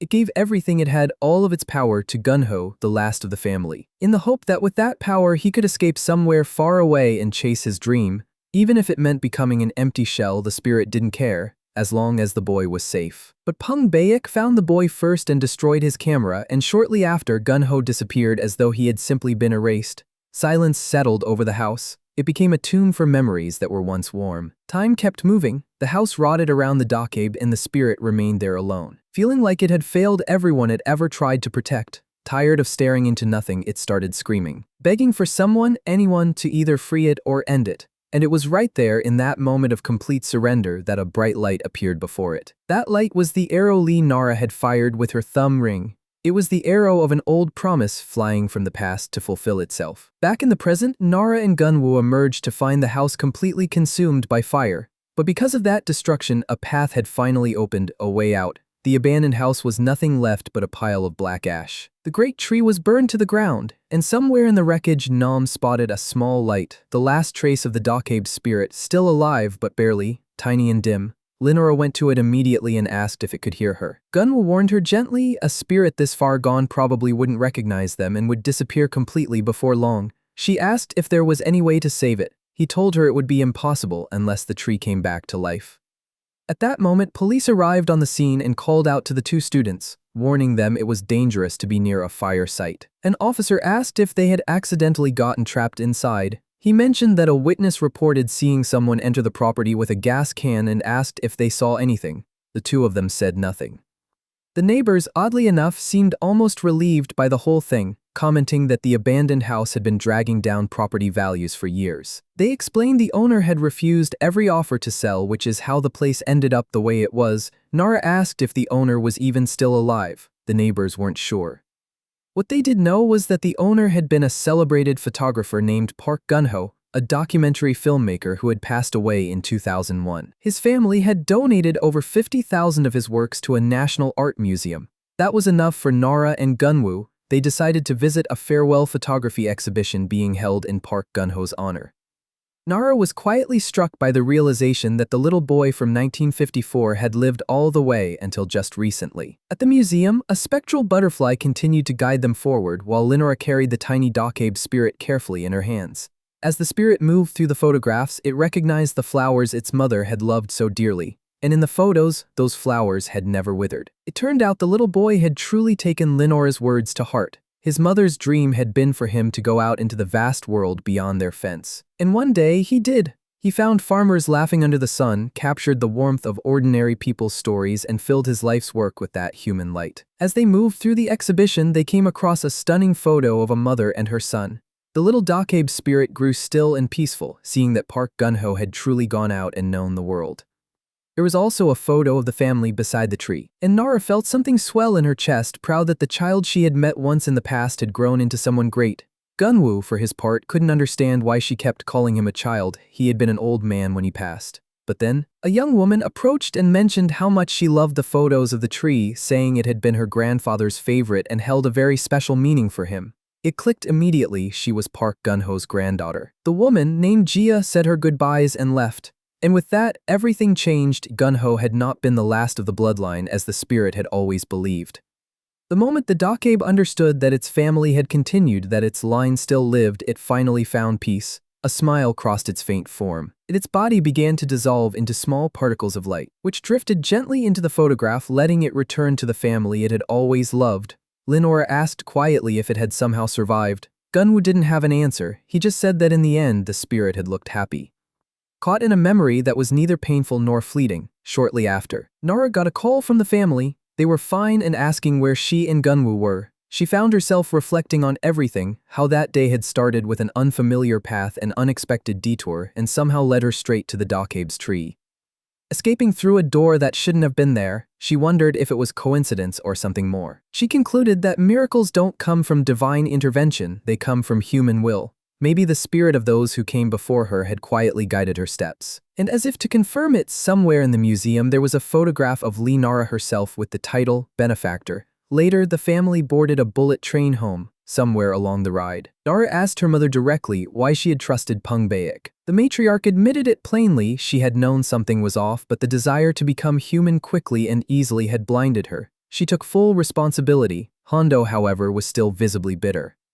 He had wanted to become human more than anyone, and being robbed of that possibility left a wound that wasn't going to heal quickly. The older brother acknowledged the disappointment but said there was nothing to be done now. They would keep helping humans the way they always had. The matriarch, however, made it clear that volunteer work was not her style. She announced she was already making moves, reactivating accounts, rebuilding the secret chat rooms. And just like that, a new group was formed with a very specific purpose: to locate the sacred relics of Dangun and find a real path to becoming human. Elsewhere, a group of dangerous individuals gathered around a flask containing a sealed spirit. Among them, Pung Baek. He asked the spirit he had just released if it was enjoying its new body. The spirit complained that the body felt like trash. One of the others told it to go find a better one then. The spirit discarded the body without hesitation and said it would go looking for something more interesting. Then it revealed itself the nine-tailed fox. Knowing Pung Baek wouldn't have freed it for nothing, it asked what he wanted in return. The main villain said it was nothing much. He just wanted the fox to do what it had always done: send the evil spirits to devour humanity and plunge the world into chaos. But he had one specific condition: leave the girl alone. Nara was not to be touched. He wanted her soul for himself. The scene shifts back to the past, where inside a crystal ball, white flames flickered and mist swirled.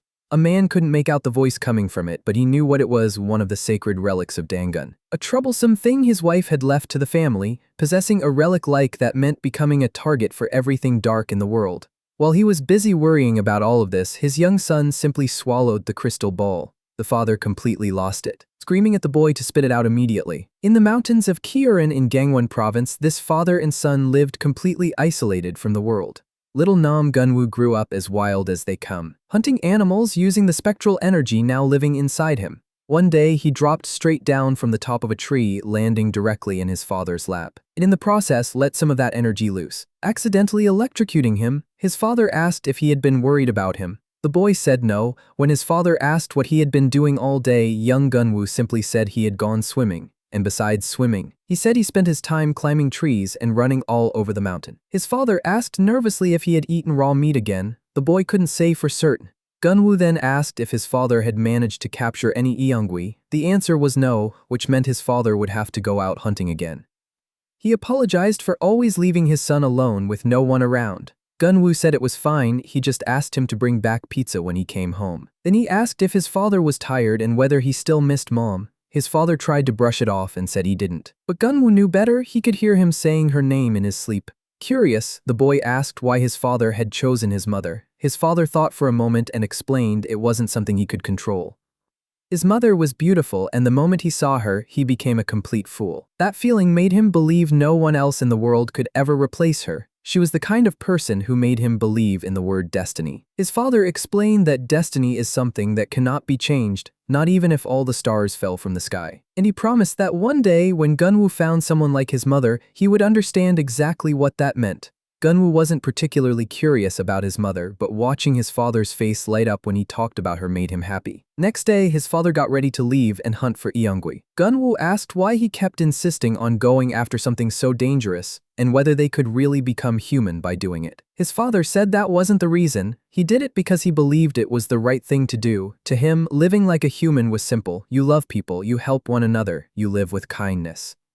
Gunwoo, knowing the beastly side he carried, asked if appearance didn't matter. His father confirmed it without hesitation. As long as they lived like humans, their appearance meant nothing at all. Thinking his father was brilliant, Gunwoo asked again about the pizza, and his father, heading out the door, paused just long enough to remind him that his tail was showing. Alone, the boy decided he was going to live like a human just the way his father had taught him. He shared nuts with the squirrels, gave carrots to the rabbits. In his mind, he was loving and helping just like his father said. He planned to do the same thing again tomorrow. But the days passed, and his father didn't come back. He had promised 3 nights. His father was always a little late, but this time was different. On the 5th night, someone Gunwoo had never seen before appeared at the mountain. An old woman, Nara's grandmother. She watched him for a moment and commented on how well he imitated humans. From her scent alone, Gunwoo could tell she was dangerous, and he went defensive immediately. The old woman told him not to be afraid. She wasn't there to hunt him. She and his father had been companions for a long time. And then she delivered the news. She expressed her sorrow for his father's death and held out an urn, saying he had come home as ashes. She told him plainly, whether he slept for 10 nights or 100, his father would never come back. From that moment on, Gunwoo was alone. He stared at the urn and wondered if this was the destiny his father had spoken about with such warmth. The old woman invited him to come with her, promising she would look after him. When Gunwoo asked why she would do that, she said his father had never asked why when it came to helping others. She wasn't going to start now. She asked for his name and told him his father had named him Nam Gunwoo so that he would live to help people. Back in the present, Nara noticed Gunwoo had gone somewhere far away in his thoughts and asked what he was thinking about. He said just the past. Right at that moment, a bus nearly ran Nara over and Gunwoo pulled her out of the way without even thinking. Pure instinct. Nara told him he'd been treating her really well lately. Far cry from the prickly boy she first got to know. Gunwoo knew the reason. She was the granddaughter of the woman who had saved his life. Meanwhile, elsewhere, 3 rat-like creatures were going over a plan. One of them checked its human disguise and asked if it looked convincing. The others assured it that it was perfect for fooling people. Then they complained about why their boss had sent them on something this dangerous. Messing with Pung Baek was basically signing your own death warrant. But fear or not, the mission was clear: infiltrate the school and get just one of Nara's fingernails without anyone noticing.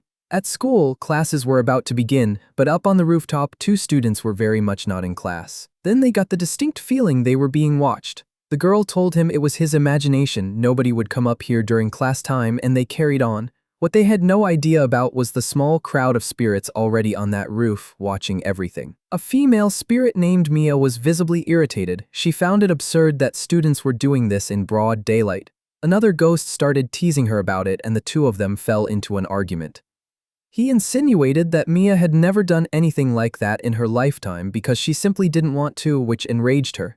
The truth was that watching others experience things she never could was unbearable. Mia had died without ever even holding a man's hand, and she couldn't understand why the world was so unfair. Then, from the corner of her eye, she saw Nam Gunwoo coming up the stairs, and for a moment, her whole world brightened. To her, he was the only light in a miserable existence. Just seeing him was enough to lift her, but the feeling didn't last. Nara appeared at his side and jealousy tore straight through Mia. She assumed they were together and felt as though the one thing keeping her going had just been taken away. Her afterlife felt pointless and cruel. And then, to make it worse, Nara stopped right beside Mia, noticed she didn't look well, and offered to help.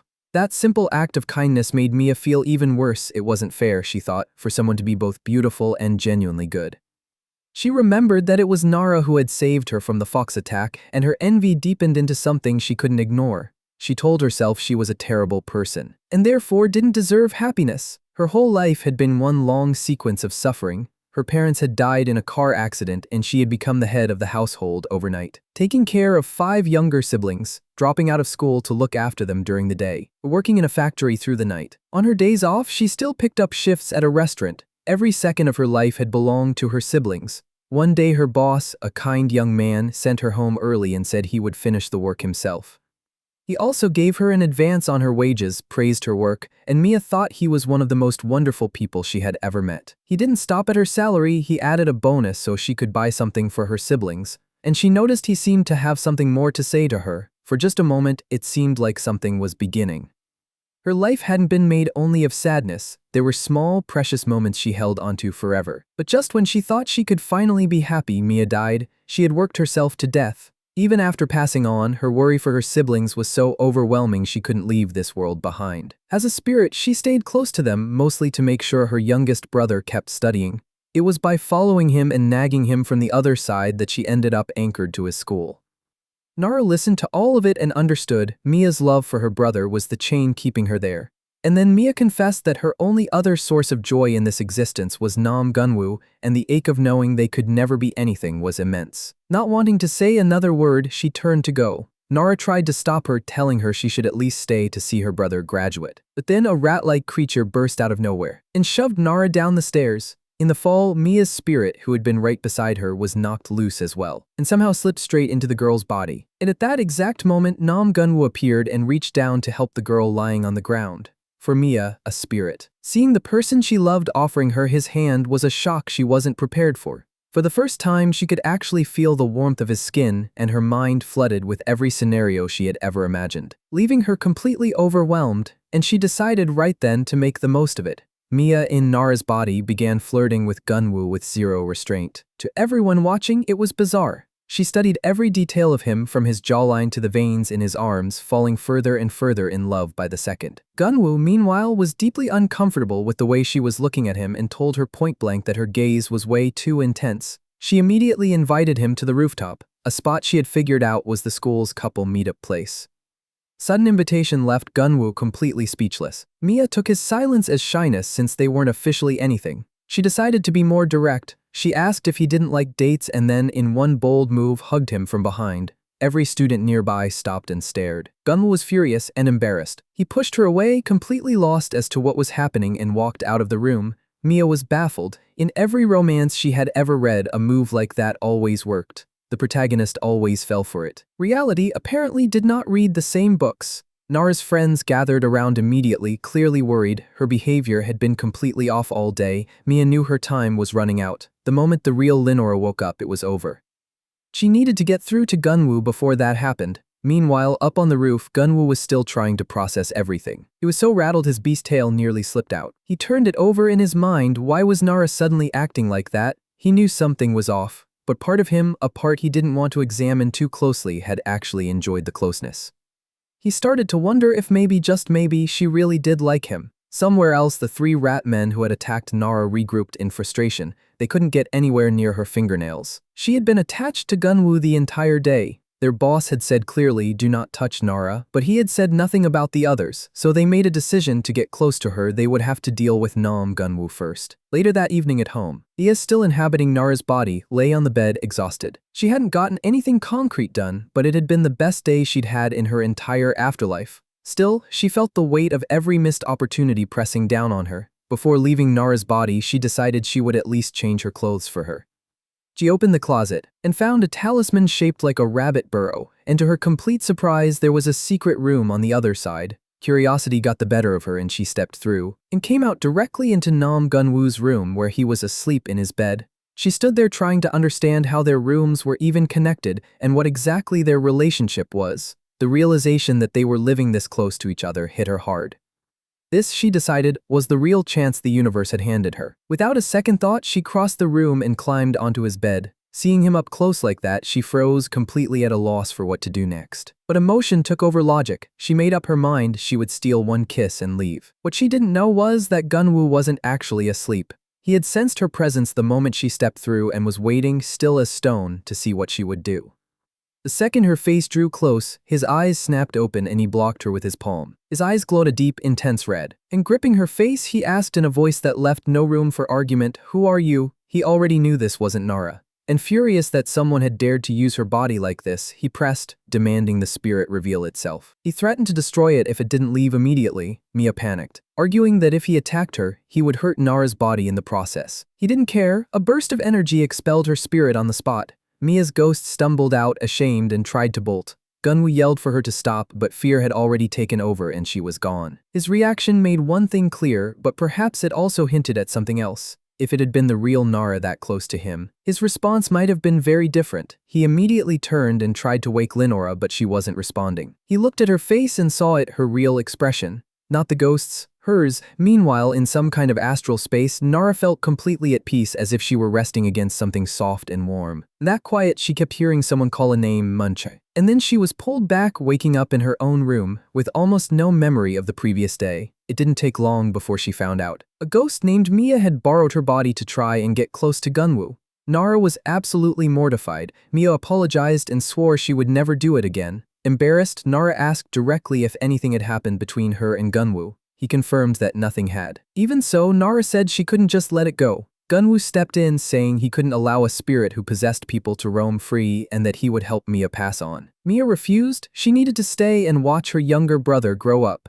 Linora came to her defense, explaining that Mia had stayed at the school out of genuine love for her brother, that she had lived a hard life and raised her siblings entirely on her own. But Gunwoo wasn't moved. To him, what Mia had done was wrong, full stop, regardless of her reasons. He made his point clear. The problem wasn't a simple kiss. It was that it was done without consent. That was the line. Their conversation was cut short by a commotion outside, an old man arguing with a student in the school courtyard. The old man, who turned out to be the principal, was scolding a student named Kim Sukwoo for smoking. At that moment, Mia recognized him. That was her younger brother. Outraged by his behavior and not at all impressed by someone who couldn't understand the sacrifices made for him, Nara marched straight over and slapped the cigarette out of Kim Sukwoo's hand. The whole courtyard went silent. She called him an idiot and told him his sister had worried about him every day. At the mention of his deceased sister, the boy looked like he'd been hit with something invisible. Then Mia pointed to the principal and calmly corrected Nara. He was the real younger brother. Nara wanted to disappear on the spot. Mia's concern had always been for the principal, who, according to her, wasn't dressing properly and had lost a significant amount of hair. The principal spoke quietly, saying he still felt his sister's presence sometimes and that her voice had given him the strength to raise their siblings, build a family, and keep going. And with that, a quiet peace settled over everyone. Seeing that her brother had grown into a good person, that was enough. The matter was laid to rest. Sometime later, Gunwoo found Nara asleep and stood there a moment, wondering if he should carry her to bed. Instead, he ended up lying down beside her. He stayed still for a moment, almost reached for her hand, then pulled back. As she slept, Nara kept murmuring one name, Munchai, and it's in that quiet moment that a strange story begins to surface. The rat utopia experiment, the idea build a perfect paradise for rats. But as the population grew, everything changed. The strongest monopolized the resources. The weakest were pushed out. Tired and desperate, many became violent and the entire society collapsed on itself. Even after the population dropped and the environment improved, the surviving rats had nothing left for each other. Completely self-absorbed, indifferent to everyone else. The experiment was ended before total collapse, but the lesson was impossible to ignore. That idea of ruthless competition connects directly to what happens next in Nara's classroom. She gets her test back and stares at it, 40 points. Her friends scored near-perfect marks. Nara sat there quietly falling apart, feeling like everyone around her was moving forward while she was being left behind, wondering if she'd ever actually make it into college. Then she heard her friends talking about her, calling her lazy. She confronted them and they denied it, and then turned to her with glowing red eyes and cut into her cruelly, telling her she would never be on their level. That's when a rat-like man appeared and announced the start of a new experiment. The school plunged into darkness and the number 1 appeared on Nara's back. A notice appeared on the blackboard, a game of hide and seek with a serial killer. Gunwoo materialized nearby with the number 2 on his back, trying to make sense of the darkness. Nara's 2 friends, numbers 3 and 4, looked around and immediately decided this must be some kind of theme park. They peered outside and realized they were inside a massive place, an enormous structure filled with buildings. The girls spotted someone nearby and decided to ask what was going on and found themselves face to face with a monster wielding an axe, with bulging eyes and teeth going every direction. It told them to hide well and lunged. They ran screaming. Meanwhile, Gunwoo found himself surrounded by 3 rat-like monsters who announced they were going to devour him. He didn't hesitate for a second, he went straight into a counterattack. One punch dropped the first. He sidestepped the second and launched it into the air with a follow-up hit, which took out the third on the way through. In seconds, all 3 were on the ground. Gunwoo stood over them with the kind of look that made it clear this wasn't even close to his limit. And then the rat men called for someone they referred to as the Tattered One. Seeing what Gunwoo had just done, the remaining rats started shouting that he was too dangerous, he had to be devoured immediately. And then a massive creature lurched out of the shadows. It looked like it had been stitched together from scraps of cloth. It thanked the rats warmly for the meal and, to Gunwoo's complete shock, devoured one of the rat men standing right beside it without a second thought. Gunwoo drove a fully charged spectral punch straight into the creature's stomach. Its stomach transformed into a spiral and swallowed his fist whole. And immediately after, a devastating counterattack hit him square in the gut and sent him flying into a wall. The monster grabbed him by the hand before he could recover, hoisted him into the air and slammed him into the ground. It leaned down toward his face, asked him casually if he had ever died before, and opened its mouth to finish the job. Gunwoo looked up at it and asked, dead calm, if it really wanted to eat him that badly. The moment the creature opened wide, he fired an electric punch straight down its throat. The blow tore the monster's body apart from the inside, and from within that collapsing form, thousands of rats came pouring out. And that's when it clicked, he was inside a rat's nest. Meanwhile, in another part of the location, Nara was hiding inside a classroom. Around 4 armed rat men were combing the room for her. She had no idea what these things were and her fear wasn't helping. While she pressed herself against a wall, she found another girl also hiding there who urgently whispered at her to be quiet. Too late. One of the monsters climbed onto a desk, looked her way and found her. It went straight for her. Nara dodged and the others started closing in too. That's when the other girl grabbed her and pulled her into a run. As they sprinted, Nara asked what those things were and her companion explained rat monsters, specifically the kind that hunted human fingernails. And they were after Nara in particular. They hit the stairs and found the exit blocked by a locker. And then dozens more armed rat men appeared above and below, cutting them off completely. Trapped, the 2 of them had no idea what to do. Nara's companion was holding a small axe. She told Nara to stay close to the railing and get ready. Then, she swung the axe and cut the rope holding the lockers at the top of the stairs. And the furniture came crashing down, burying the rat men and scattering their weapons everywhere. Taking full advantage of the chaos, the girl produced a key with a rabbit charm and unlocked a locker. Told Nara to follow and promised to explain everything once they were safe. Nara squeezed into the narrow locker and crawled through a hidden passage that opened into a concealed hideout. The girl explained that the rats didn't know this place existed. They were safe here. She introduced herself, Kim Huna, and said she had been dragged to this place a month ago. She woke up already inside it. She called it the rat hole because everyone here was being used like a lab rat. About 30 people had been brought in, she said, but almost all of them were already gone, eliminated, and eaten by the rats. New people kept being captured and brought in to replace them, feeding this nightmare created by a being called the Game, the Rat King. Back to Gunwoo, who had cornered one of the surviving rat men and was getting answers. Monster explained this was a competition. Only those who survived could reach the throne. Gunwoo asked what was on the throne. The rat man said absolute power, and the only exit from the rat hole was located directly above it. The only way out was through the top. Gunwoo understood to get Nara and himself out of here, he had to go through the Rat King. he ordered the rat men to take him to their king. They led him through a dark, oppressive space, and Gunwoo quickly noticed the rigid hierarchy beneath Game's command. Then the villain himself stepped out of the darkness, saying that rats can never be trusted because they will betray you the moment it benefits them. Gunwoo took one look and knew immediately this was the Rat King. Game introduced himself as the master of this place, the ruler of every rat in this domain. Gunwoo doesn't let him finish, he cuts the introduction short with a punch to the face. But from the king's cheek, rats start pouring out, crawling up Gunwoo's arm and swarming over his entire body, leaving him genuinely horrified.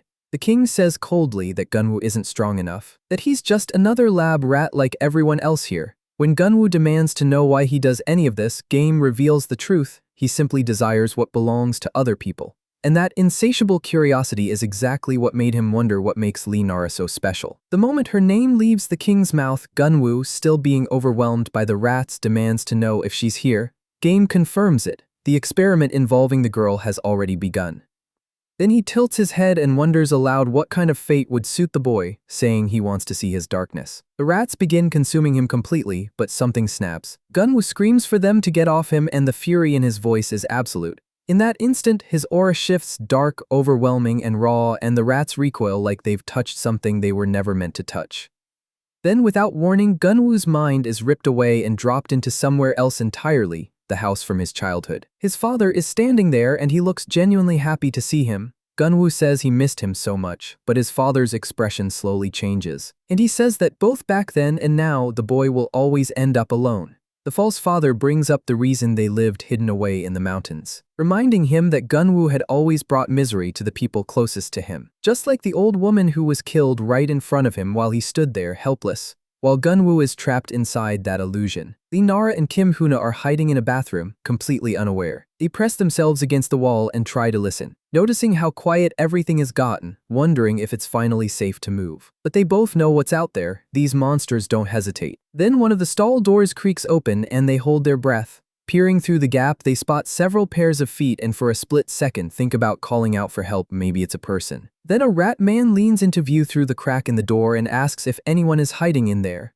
Both girls scream, discovered. Immediately, a rat-like woman also zeroes in on their location, pulling out a box cutter. Within seconds, about 6 armed rat women have completely surrounded the stall, demanding to know who's inside. Meanwhile, in a separate room, Nara is watching it all through a camera feed and sees that her friends Sujin and Aomzi are about to die. Beside her, Hoona takes the moment to make a cold, calculated observation. She asks Nara whether she actually considers those girls her friends, reminding her that in this competition, only one person gets to sit on the throne and walk out. She explains that cooperation at the beginning is just a survival strategy. People work together only until the moment they don't have to. Friendship means nothing here. But Nara knows her friends, and she understands this is exactly the kind of test the rat men want to run on them.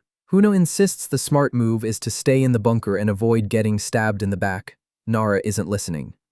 She grabs a ruler and a pencil, and declares that if she's no longer going to be treated like a human but like a monster, then she'll fight like one. Hoona calls her a fool and says only one person gets out alive.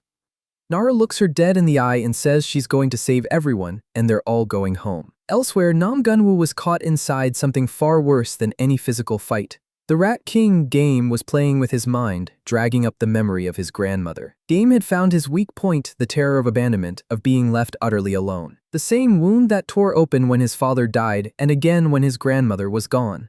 The king pressed on it like a bruise, accusing him of being a selfish coward who only protects others because he's too afraid to be alone. Gunwoo screamed in denial, fighting against every word. And as he screamed, dark shadows and thorns began to rise up around him. Game leaned in, using that raw negative energy to dig deeper into Gunwoo's soul, convinced that every being, human or otherwise, has a weak and ugly truth hiding at its center. And at the core of Gunwoo's soul, Game found something he did not expect. A giant black wolf sealed away behind iron and thorns. This was Gunwoo's greatest secret. And then, the spirit of Gunwoo's father appeared and told the king to stop. He explained quietly that those thorns weren't a sign of weakness. They were his son's effort to contain himself, to choose to live like a human every single day. The Rat King didn't care. He shattered the thorns and broke the seal. Just like that, the wolf was free. The giant, ferocious beast lunged without hesitation and tore off half of the king's spiritual body in one motion. Game finally understood his mistake. Gunwoo hadn't been hiding his nature out of shame, he had chosen, deliberately, to seal it away. And now it was loose. Gunwoo's vision shattered and he hit the ground, no longer fully human in appearance, somewhere between man and wolf.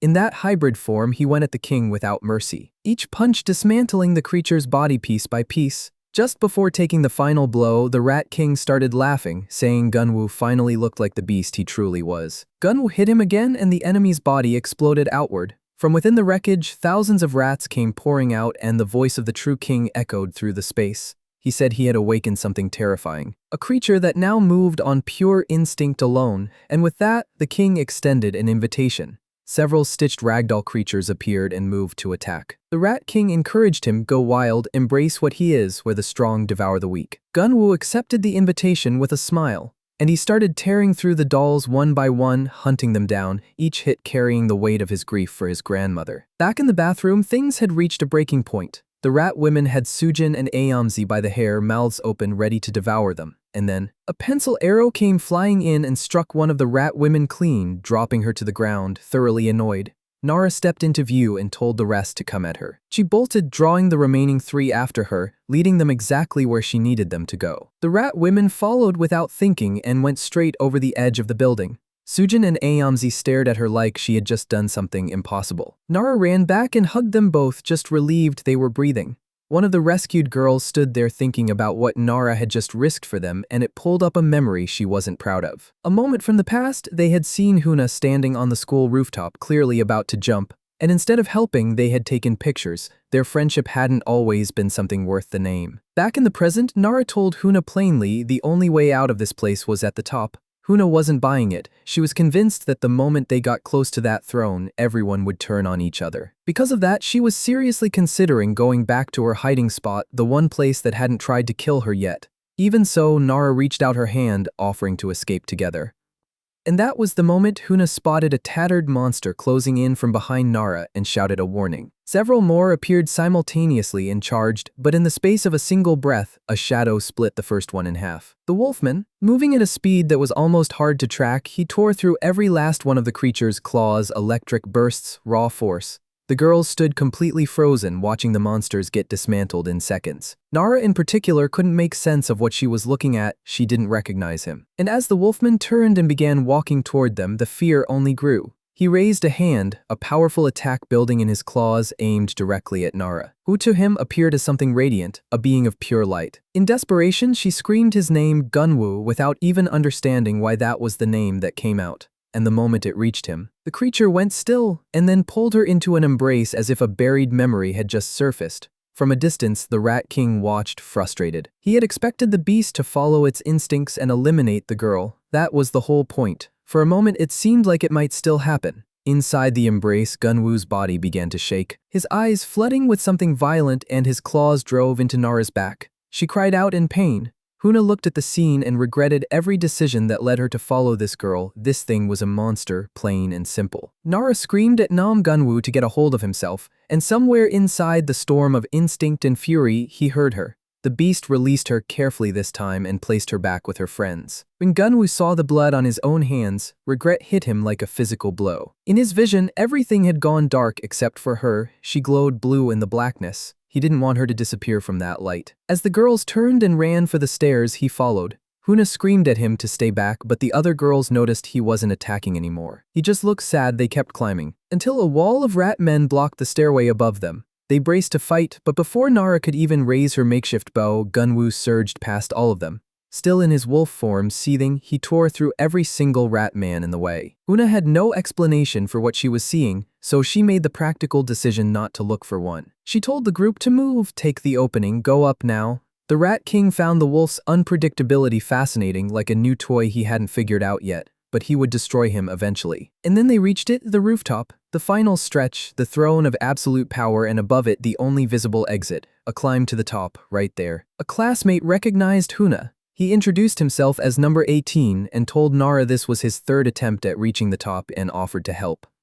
But his offer died in the air the moment Gunwoo appeared behind him, staring at him with the kind of look that had nothing friendly in it. The boy decided to be somewhere else immediately, and then the Rat King materialized before everyone, announcing the start of the final test. The rules were simple. First one to sit on the throne wins. He said it like a motivational speech, effort never betrays anyone, winner takes all, and with the starting signal, Gunwoo, still in wolf form, began climbing, no hesitation, no looking back. The other competitors saw him drawing every rat man in the vicinity straight toward him, and took the opportunity, starting their own climb under the cover of that chaos. The rat men swarmed, advancing on competitors from every direction. Gunwoo met them alone. Electric attacks, absurd speed, he was dropping dozens at a time, carving a path through the horde. The other competitors, stunned by what they were watching, seized the chance to move. Huna and the other 3 girls went with them. Everyone was giving everything they had. Survival was the only thing on anyone's mind, but the danger was absolute. Mid the chaos, one of the competitors was caught by 2 rat men and eliminated brutally. His fight was over, completely finished off with no chance of getting back up. At the same time, 2 more creatures were closing in on a pair of survivors, and the 2 friends agreed one would take the monster on the right, the other on the left. But panic overrode everything, and one of them shoved his own friend directly into the beast's path to buy himself a second to run. The betrayed boy screamed in fury, swearing the traitor in the cap wouldn't survive this place.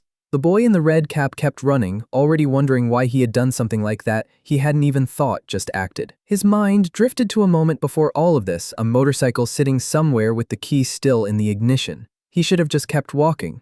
But the thrill of taking it for a ride was the last thing he clearly remembered, and then, nothing, an accident probably, and somehow he ended up here. While behind him his former friend was being torn apart. He kept climbing, crying, saying he missed his parents and just wanted to go home. Then an axe came flying, and that was the end of him too. The students, Huna and Nara included, watched in horror. At the top, the bald man who had thrown the axe made his position very clear. From this point up, anyone who tried to pass would be eliminated. If they didn't want the same tragic end, they should stay below and not even think about coming up. 2 competitors threatened him from the stairs, and the bald man just told them to come ahead. One of them, blind with rage, charged up screaming that he was getting out of there alive. Linora watched and felt something break. She had genuinely believed that if everyone just worked together, they could all escape, maybe even come out of this as friends. That idea died the moment the bald man eliminated the competitor with a single strike. Cooperation wasn't an option anymore. Huna recognized the pattern immediately. This was exactly why she hadn't wanted to climb this high. In extreme situations, people always change, and there was always someone like this bald man, someone who snapped before everyone else. According to her, even the most level-headed people come apart when they're desperate enough. This place was a genuine hell. The bald man looked down at the remaining competitors and asked if anyone else wanted a turn. Everyone stepped back. He laughed and said fine, if they were too scared to move, they could just stand there while he took the crown. He promised that the moment he got out, he'd track down everyone who had reported him to the police and deal with them personally. Right at that exact moment, the wolfman appeared silently behind him. One punch sent the bald man flying so far that everyone below just went silent. The force behind it was on a completely different level. Gunwoo considered it a light tap. To the rest of the people watching, what they had just seen was terrifying. Everyone felt it, a primal fear at seeing what was standing there. Gunwoo remembered the fox's words that humans always react the same way when they see what he truly is: fear, disgust, revulsion. But Linora's reaction was nothing like that. To him, she appeared as something luminous, genuinely beautiful. She looked right at him and called him by his human name regardless of the form he was wearing. The wolf inside Gunwoo wanted to keep going, to keep hunting the rat men, to keep moving on pure instinct. But Nam Gunwoo asked to take the wheel back for a while. He wanted to use his strength the way his father had always taught him, to love people, to help them. Wolf or not, he was still Nam Gunwoo. That was his real nature, and it hadn't changed. When he returned to his human appearance and looked back, everyone recognized him. He told them to hold on just a little longer, while Nara positioned herself to cover her friends, and Nam Gunwoo moved forward to end this, straight toward the Rat King, the game master. Game greeted him warmly, congratulating the #1 competitor, but he reminded him that a game is just a game. Take the throne, claim the exit, and leave. Gunwoo didn't care about the rules. His target was the king himself, for trapping innocent people and treating their lives like entertainment, for forcing them to destroy each other for his amusement. He declared that Game's sick pastime was ending today. Game responded calmly, saying this place was just an honest reflection of the human world. A world built on hatred where the only options are eliminate or be eliminated. He explained that he was born during the Korean War, grown fat on the hatred of the dying, and that he has been devouring the souls of the losers ever since. Nothing, he said, is sweeter than a soul soaked in malice. Gunwoo looked at him with pure contempt and called him a demon and told him to come down and fight. The Rat King laughed, said the real demons were the humans who never stopped hating and tearing each other apart. And then he unleashed a wave of rats directly at Gunwoo. Gunwoo said flatly that he wasn't falling for the same trick twice, and drove an electric punch through the entire swarm, scattering them. He followed immediately with a solid kick to Game's face, and then a full thunder strike to his chest. He didn't stop there, each punch hitting harder than the last, fueled by something deeper than technique, until Game's body began to bubble and break down like sludge. The Rat King snapped, asked if playtime was over, and shed the illusion entirely, revealing his true form. He transformed into a colossal creature of black sludge, face warped and enormous. He screamed that humans had made him this way, that their hypocrisy was the real evil, pretending to be good while hiding every ugly thing inside. And with that, the tentacles came. The first one connected, a direct hit on Gunwoo that sent shockwaves through the arena. Lenora was watching, her chest tight. He was alone out there and already taking serious damage. Her attention split when she spotted a rat man about to finish off another competitor nearby. She didn't think about it. She fired a spectral pencil arrow and saved the young man's life. He thanked her. Huna scolded her, said this was absolutely not the time to worry about other people, especially competitors who were ahead of them. Nara said she simply couldn't stand by and watch someone get eliminated. And right on cue, another student saved Huna herself from a surprise attack from behind. Nara gave her a look and told her not to get distracted. Huna honestly had never wanted to be this high up on this structure. The fear had been real the whole time. She knew better than anyone that this level of the game was a deeper hell than the rest. But despite all of that, something in Nara's stubbornness gave Lenora herself the courage to keep fighting beside her. Then, a boy appeared at the very top, declared himself the first to reach the throne, and called himself the winner as the chair floated beneath him. Nara blinked. It was the exact same person she had just saved from the rat men. For one brief moment, she genuinely regretted helping him and wished she had looked the other way. That frustration seemed to ripple outward, filling the space with dark, volatile energy. Other competitors stared up at the winner with jealousy and rage burning in their eyes. Some of them were already thinking about pushing him off. And that is exactly what happened. A hooded figure appeared and knocked the boy off the throne. Huna immediately called out that it wasn't too late, they could still make it to the top. That lit something in Nara and she started running, but stopped almost immediately. She stood there and asked herself, why exactly was she running so hard toward that thing? Was that hole in the sky really the only exit? Who decided that? Who set all these rules in the first place? While those questions turned over in her mind, she glanced to the side and saw Gunwoo in serious trouble. The Rat King was taking him apart. The massive sludge creature named Game loomed over him, declaring itself the ruler of this domain. And its stomp came down with enough force to do real damage to Gunwoo. Inside his mind, the inner wolf told him bluntly he was going to need help. Gunwoo refused. He would win this with his own strength. He concentrated his spiritual energy into his foot and blasted one of the monster's legs apart. But the creature regenerated instantly and kicked him away again. Game explained it patiently. He was invincible here. This entire space was saturated with the dark emotions of humans. It fed him endlessly. The inner wolf wasn't impressed with Gunwoo's stubbornness and called him out for denying its very existence all this time. It explained that the two of them existed together, inseparable like two waves in the same ocean, and that within them lived a sacred relic, the Thunder Wolf. The beast told him he had to wield the power of malevolent spirits, just as an ancient warrior named Peng Baek had once done. And finally, Gunwoo understood. He admitted it. He had been hiding his own darkness, terrified that accepting it would mean being consumed by it. But now he understood that the darkness was part of him too, not something to cage, something to own. Following the wolf's guidance, he unleashed the relic's power in a single, brutal punch, and the attack obliterated Game's monstrous form completely. Every competitor on that structure stopped climbing and just watched as the Rat King began to disintegrate within his own domain. Gunwoo declared it clearly, the monster's game was over. Game screamed that he would regenerate, but as he tried to retreat, a massive fissure tore open in the space around them. Nara looked at the darkness along the edges of that fissure and felt a jolt of recognition. It was identical to what she had experienced when she was trapped inside the fox. Something clicked. A suspicion crystallized. They were all trapped inside the Rat King's soul. That theory was confirmed the moment they saw the monster's real, physical body lying on the floor, sick, convulsing, spitting fluid, positioned inside a ritual circle. Nara picked up a pencil and a rubber band and used her thumb ring to improvise a bow, the same method she had used to break free from the fox. If she was right, the hole in the sky wasn't the only exit.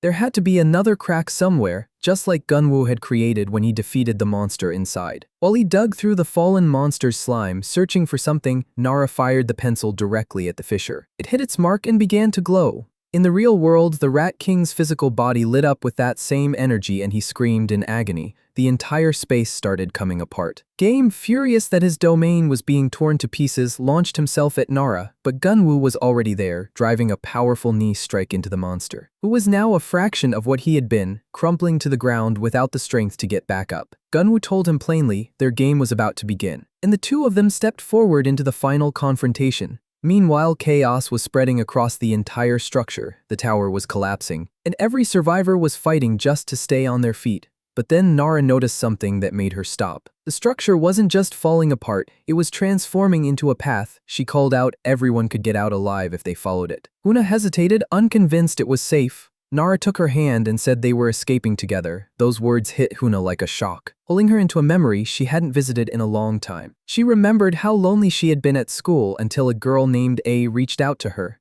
Was everything Huna wasn't beautiful, smart, effortlessly popular. They clicked immediately, similar tastes, easy laughter. And through A's warmth, a whole friend group formed around them with A always naturally at the center. Huna felt it constantly, a complicated mixture of admiration and envy. She wanted to be like A, she wanted to beat her at something just once. That day came when the teacher handed back test results. Huna scored 99 first in the entire class. A's grade had dropped. A got angry, and from that moment the other girls in the group started pushing Huna out, quietly, then not so quietly. It got worse every day. When she tried to bring a boy up in conversation, they talked right over her. Conversations she used to be part of began happening without her, and the message was unmistakable. Huna had no one to tell about what was happening to her. She started obsessing over it, running over every interaction, trying to figure out what she had done wrong.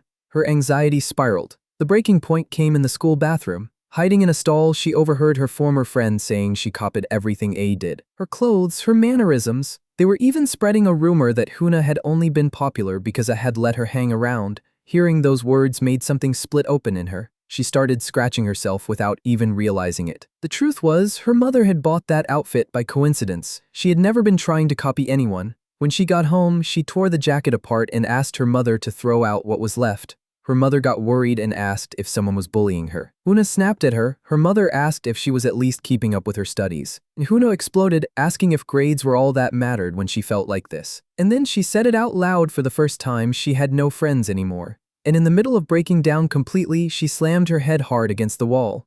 Her mother pulled her close and said she would find better friends in college. The damage, though, was already done. The next day, I asked about her face, sounding almost concerned. Desperate and humiliated, Huna apologized, begged to know what she had done wrong, said she was sorry for hurting A's pride. I suggested they clear everything up in a group chat. It was a trap. The moment she joined, the whole group called her clueless, said she was annoying to be around. A day at karaoke that Huna had thought was fun had apparently been described by them as a horrible time. Every word felt like something physical. Because of all of it, even her grades, the one thing she had always been able to hold on to, collapsed. She told herself it was all her fault, that her life was already over. She went up to the rooftop. She stood at the edge and wondered why it had to be this hard for anyone to just help her, and then someone pushed her from behind. In that moment, the number 0 appeared on her back and she was falling, but as she fell, regret flooded through her. She didn't want it to end like this. She wasn't ready. And at that exact moment, the memory dissolved back into the game's reality with Huna clinging to Nara's hand as she was being pulled towards safety. Nara screamed at her to hold on. They were almost at the exit. The other students helped from every side, and the support of people who had no reason to help gave Huna something she hadn't felt in a very long time. A reason to stay. After everything, she finally had something worth fighting for. Meanwhile, Game, now in pieces, kept insisting the game was finished. But Nam Gunwoo was not done. He declared that he was going to destroy the entire thing so this monster could never use it against anyone again. He gathered lightning in his hand and summoned the Thunder Wolf, and it tore through Game completely, and kept going, dismantling the entire arena from the inside out. With Gunwoo's attack, the tower began to crumble in on itself, and in the chaos, one survivor scrambled to the throne and declared himself the winner, the chair lifting into the air beneath him. But the victory lasted about 3 seconds before the entire space began collapsing, being swallowed by a black hole that tore open in the center of everything. Everyone grabbed onto whatever they could to keep from being pulled in. Huna held on, filled with a kind of hope she hadn't earned until today she was going to escape this. Her mother's voice came back to her. She decided she would hold on a little longer because she wanted to live. She wanted to fix what she had broken. She was not giving up.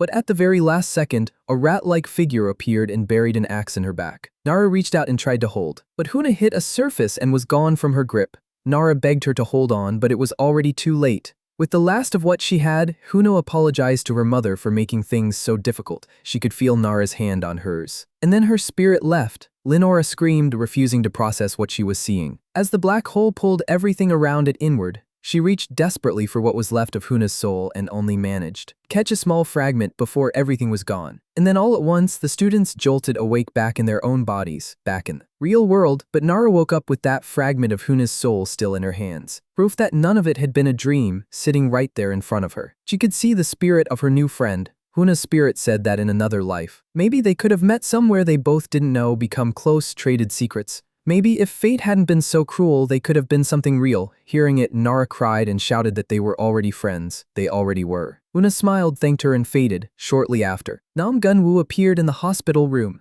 Nara was crying hard, telling him her friend hadn't made it out. She felt the weight of being the only one who survived, after promising they would all leave together. Gunwoo sat beside her and kept telling her over and over that it wasn't her fault. He knew exactly what that weight felt like, because those were the same words he had needed to hear the day his grandmother died. He had never wanted to feel that kind of loneliness again, the loneliness of being left behind. And so, he stayed and he tried to take some of the pain from her. As he sat with her, a distant memory surfaced in his mind, that of a beast in human form.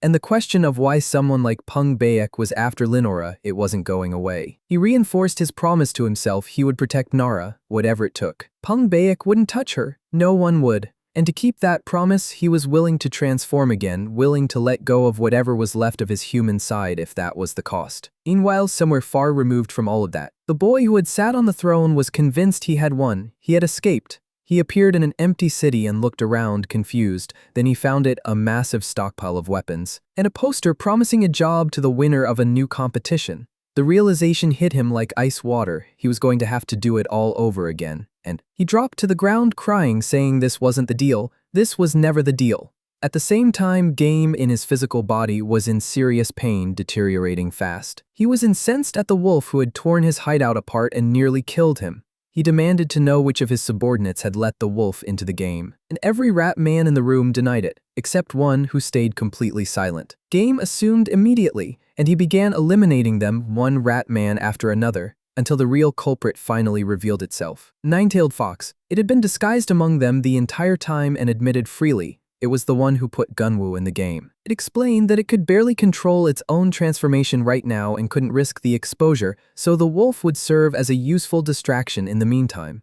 It wanted the hunter's descendant to survive long enough for it to regain its full strength. Far away, Pung Baek stood in a place that had been completely destroyed, surrounded by darkness and bodies. Looming over him, a gigantic spirit. The god of calamity demanded that Pung Baek fulfill his promise and open the passage without delay. In exchange, the god promised to turn the land of Dangun into a true hell. Pung Baek agreed without flinching, saying that no matter how many times he had saved humans, they never changed. Their greed reduced them to something less than human insects, unworthy of saving. He declared that he would cleanse the corrupted land and build something new, becoming the Dangun of a new world. To do that, he needed to gather more Iangui, more evil spirits. But all of this, every terrifying detail, had been a prophetic dream shown to the matriarch of the beast family. She stood at the window and understood a spirit had deliberately sent her this vision. A crow spirit appeared beside her and urgently told her to stop Pung Baek. It revealed that the villain was harvesting the souls of living humans to summon the god of calamity. The woman went cold, trying to comprehend how anyone could go this far. The scene shifted to a bus, where Hondo-sun, the middle son of the beast family, was sitting quietly. Some girls on the bus had already noticed how ridiculously good-looking he was, one of them staring with absolutely zero subtlety. Hondo noticed and got annoyed, not at her though. He was annoyed at an Iangui, a deformed sledge creature clinging to the outside of the vehicle. And then, other evil spirits began climbing onto the surrounding cars all at once. In an instant, another bus slammed into theirs with violent force, throwing bodies everywhere, turning the entire street into chaos. Hondo was badly injured in the crash, and the Iangui immediately seized the moment, beginning to devour the souls of the accident victims. Hondo understood this had been intentional. Someone had caused this collision specifically to harvest souls. A mysterious woman stood at a distance, watching the carnage and encouraging the spirits to devour as much as they wanted. After all, she said, the souls of living humans were everywhere. Amid the wreckage, Hondo's mind briefly flashed to a cold memory from his past, a pig's pen, wishing it had all been a dream. He snapped back when a young woman appeared over him, relieved to see he was alive. She told him she had called emergency services, but nothing was happening. Hondo assessed himself he could move. He got up. He saw an Iangui feeding on multiple souls nearby and warned the girl this place was dangerous and they needed to get out now. He helped her to her feet, even with her injured leg. And at that exact moment, one of the evil spirits ripped her soul straight out of her body. Her soul hung there, terrified, the monster already moving toward it. But before the creature could close the gap, Hondo's son threw up an energy barrier from his aura, radiating outward and stopping the attack cold. Her life saved, and then he conjured 2 more barriers that compressed and detonated the monster completely. On the spiritual plane, the girl looked around and realized they were surrounded by more of them. A massive sludge creature charged directly at them, and Hondo sliced it in half with another barrier. He deflected another attack aimed at the girl without even looking annoyed. He was annoyed just at the creatures for daring to cause this level of ugliness in his vicinity. Panicking, the girl asked if she was dead or if this was a nightmare. Hondo placed a hand on her head, calm as anything, and told her it was just a dream. Then he pushed her soul gently back into her body and told her to think of it as a nightmare that would pass. That phrase unlocked something in the girl. Her brother had said the exact same thing to her once about a nightmare that would pass, something she had never been able to forget. Hondo stepped off the bus and told her to stay inside. The streets were full of monsters. Outside, he found something far worse than the Iangui, the woman who had summoned them. She studied him with interest, noting that he was impressive for having survived the impact. She told him he would find out her motives before he died because she enjoyed watching her prey understand exactly what was happening to them. Hondo felt her power immediately. It was on a completely different scale. He started calculating how to get out of this. The woman read him immediately and said she hated losing her prey. She told him not to run and warned him if she got angry, every human in the surrounding area would die. And then from her back, enormous black claws emerged, revealing what she actually was. Hondo was genuinely taken aback that she was showing herself in broad daylight and threw out a threat. The hunters would be coming for her. She smiled and said she would actually welcome that. It would save her the trouble of hunting them down herself. And then she revealed the trap. They were already caught inside her web, a massive, invisible spider's web that had surrounded the entire area. A moment later, the ground split open and the earth began to shake, and the cars started being swallowed by a rapidly expanding crater. Inside the bus, the girl and the other passengers were dragged in along with everything else. Hondo tried to hold his ground, but the force was beyond anything he could brace against, and he was pulled in too. The few people who had managed to stay on the surface looked down into the hole, and it had no bottom they could see. In one moment, every human who had been caught in the web's radius had simply vanished. Meanwhile, in a hospital somewhere, Kim Huna's situation was deteriorating rapidly. The fragment of soul Linora had managed to bring back was slipping away, and Huna's condition was visibly worsening by the hour. The doctors had already told her mother to prepare for the worst. But the truth was that Huna wasn't gone. She was still alive, just trapped inside Game's mind, tormented by nightmares she couldn't wake up from. Linora knew this, and the moment she confirmed it, something in her hardened. She was going back in. She was getting her friend out, whatever it cost. News of the disaster spread fast. Headlines reported that a massive crater had opened at a busy intersection at 9 in the morning, swallowing 92 citizens. The scene was chaos, families tearing through crowds looking for relatives while firefighters launched a rescue operation. Teams went down on ropes with flashlights, but even from the surface, the depth of it suggested the worst. When they reached the bottom 102 meters down, they found something that made no sense. The place was completely empty. No people, no cars, nothing, just spider webs and a structure that looked like it had been there for centuries, an ancient temple. Far from the crater, the family of hunters was assessing the situation. The matriarch believed this was the beginning of the great chaos. When Gunwoo appeared, she suggested he rest, but he made it clear he wasn't comfortable leaving the family to handle this alone. The matriarch, in her typical fashion, reminded him that she was the strongest one among them. Then Nara stepped forward and said she wanted to go too. Her reason was simple. She needed to help Kim Huna, and she refused to spend the rest of her life wondering what would have happened if she had tried. Seeing that kind of determination, her mother gave her the nod, and Gunwoo immediately said he was going with her. The matriarch promised to pay both students well for their work. Back at the crater, the fire department team was still trying to make sense of the situation when portable toilets were lowered into the site, one after another. From inside one of them, a man in a suit stepped out. He introduced himself as a representative of the National Intelligence Service, Division IV, and ordered all firefighters to evacuate immediately, citing the risk of a gas explosion. In reality, they were a special phenomena response team, a classified department that handled the supernatural. Their leader, Gongchai, gave the order, and the hunter teams began emerging from the portable toilets one by one. First, the Odangun team, including our group, then the Jangsan Ghost team and the Exorcism team. The tension between them was instant, especially between the family matriarch and the Jangsan leader, who were trading insults before they even finished looking at each other. Gongchai ignored the whole thing and got straight to business. The mission was to capture the spider responsible for the disaster. It had also been behind the derailment at Knowing Station, 70 casualties. The bounty on its head was 1.2 billion won, and the team that took it down kept every coin. The matriarch made her interest in that reward immediately visible, which did not go over well with the exorcists, who found the attitude disgraceful with this many lives on the line. Without wasting time, the teams began entering the portal that led into the spider's domain.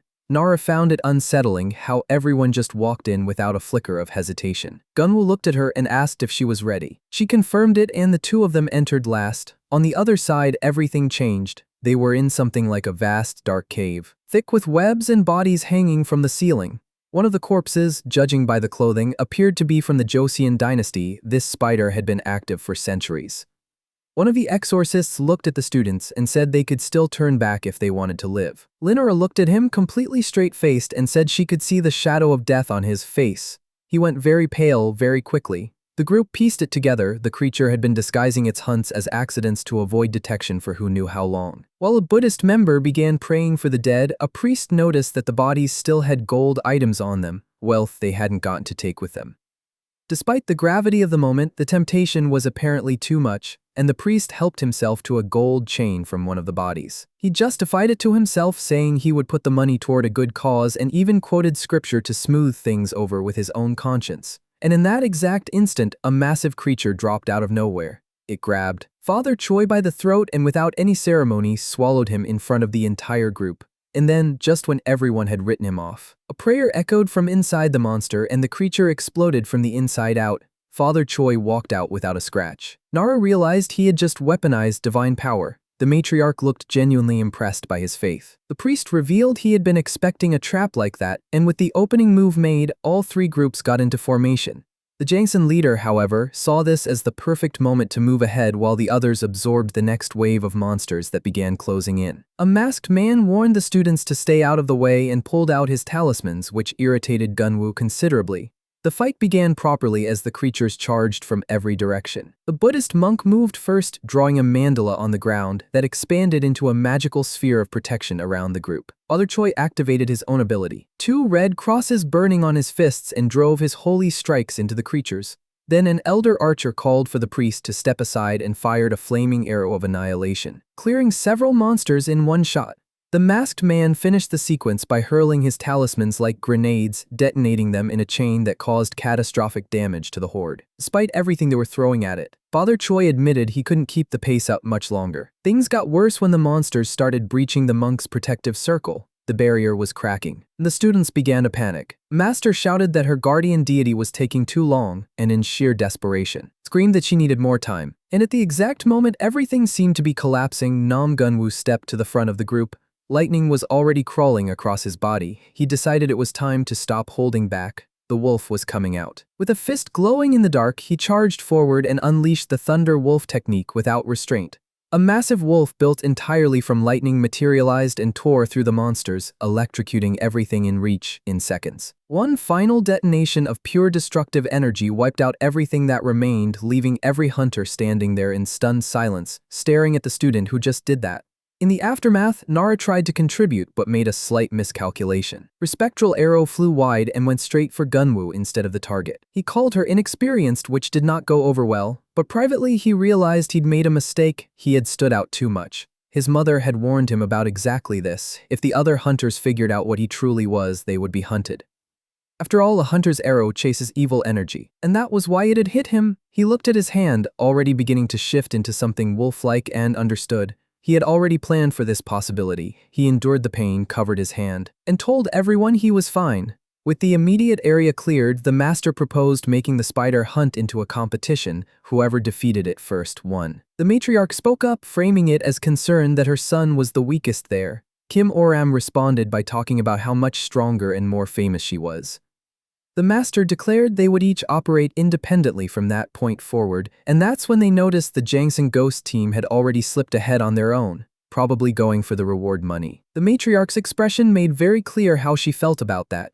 Meanwhile, the Jangsan Ghost team was already much further in, scanning ahead with binoculars, and finding what appeared to be the spider creature's storage area. Inside, dozens of people suspended in cocoons alive, kept in a state of happy, drug-like dreams by the spider's venom. But their actual target wasn't the spider, it was a specific girl valued at 6 billion won, 5 times the bounty on the creature itself. The leader, Jang Sungbei, wanted to pull her out and deliver her to a mysterious client. And the team quietly wondered who in the world would pay that much for a child. They never got to finish the thought. The spider creature appeared silently behind them and attacked without warning, using its fangs to tear apart the train car they were standing in. The two hunters sprinted and opened fire with heavy weapons, loaded with talisman rounds. Even that barely slowed it down. The creature caught up and eliminated the first team member, Hunter Kim. But even in dying, Hunter Kim managed to throw a spectral energy grenade, the explosion landing a real hit on the spider, and buying Jang Sungbei just enough time to get clear. Furious, Jang stared at the creature's true form, a woman emerging from within a colossal skull. She mocked his fallen partner, saying the man was weak, and that the old warriors who fought with swords alone had tasted far better. Jang pulled out a knife, performing every visual cue of someone about to go hand to hand, which visibly pleased her, but it was bait. He hit a button on his radio and activated a trap, 2 panels firing energy beams that formed a massive explosive talisman on the ground directly beneath her, and detonated it. He kept firing while the smoke was still rising. But the creature survived everything and countered instantly, driving the skull's fangs into Zhang and pinning him. Disappointed, she told him he only knew how to set traps. Zhang, pinned and beaten, managed one last thing, a warning that his allies would come for her. The spider woman smiled and said she hoped so, it would save her the effort of hunting them down herself. Then she dripped something onto him and told him to sleep, to dream of her. The moment the liquid touched Jang Sungbei's forehead, he began to laugh in a strange, detached way before his eyes closed. And then his body was wrapped up and added to the collection. But inside a nearby cocoon, Hondo Sun had been quietly working, and his magic broke through the seal. He woke up confused and filthy and immediately dealt with the small spider that had been assigned to watch him. The environment hit him somewhere deep. It reminded him of his past. From childhood, he had been called a monster, an abomination sent to destroy families. To escape that, he had run straight into a different kind of hell, a pig's slaughterhouse. He had stood among the animals as they waited for their turn, hearing their screams, and stopped being able to tell what he was, human or pig. On the day he gave up on everything, the matriarch found him hiding behind a fence. She asked him why he had turned that fence into the boundary of his entire life and told him to choose. Live as a pig among pigs or as a human among humans. He chose human. Back in the present, Hondo was fully awake and realized he'd been dragged into the spider's lair after being bitten on the neck during the crash. The venom had knocked him out, but his mind felt sharper now than before. He needed to move fast. The place was dark and the creatures were everywhere. He scanned for any possible exit and found monsters in every direction. Slipping out silently wasn't going to be an option. He was probably going to have to fight his way through.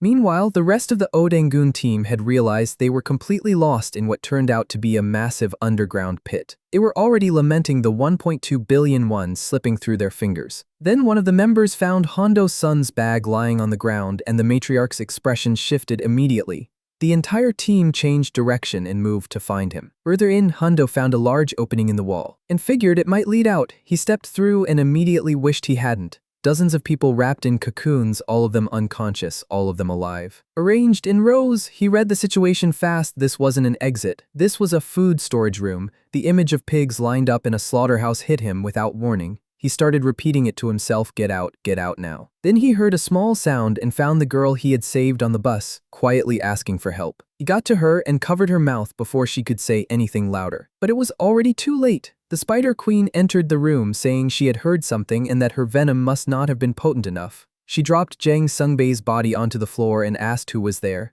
Hondo pressed against the wall and stayed still, watching her up close and realizing just how enormous she actually was. The Spider Woman complained that the person she had just consumed had no spiritual power, making the whole thing bland. Still hungry, she decided to feed on another soul, extracting it and consuming only what she wanted. Hondo watched and felt cold fear move through him, knowing that if she noticed him, he was dead. He was completely outclassed and he knew it. The only rational move was escape. Then skeletons shifted and clattered behind him and the slaughterhouse memory surged up again. The fence, the limit he had drawn for himself. And then the spider woman reached for the girl worth 6 billion. That was the thing that broke it. Hondo came out of hiding and hit the Spider Queen with everything he had, screaming at her to stop feeding on people. Hits connected hard, loaded with genuine rage, and for a moment, he actually thought it might be over. Then the creature's body began knitting itself back together and he understood. She was still very much alive. The Spider Woman looked at him with fresh irritation. Recognizing him as the one who had survived the bus crash, she asked how he was still breathing after being struck by her venomous fang. Hondo said he hadn't felt anything and told her she was disgusting. That hit a nerve. He then gave her a window, 5 seconds to try and take him down. Assuming he was bluffing, she launched a fang directly at him. Force behind it was extraordinary. It shattered Hondo's magic barrier instantly and sent him flying. He recalibrated immediately. If she kept hitting like that, he would be split in half. His only option was to compress the barrier, make it half the size and double the density. The Spider Woman sneered that his barrier was no better than fragile glass. Hondo told her the 5 seconds weren't up yet. She got impatient and told him to stop stalling and show her something real. The test of strength portion of this was over.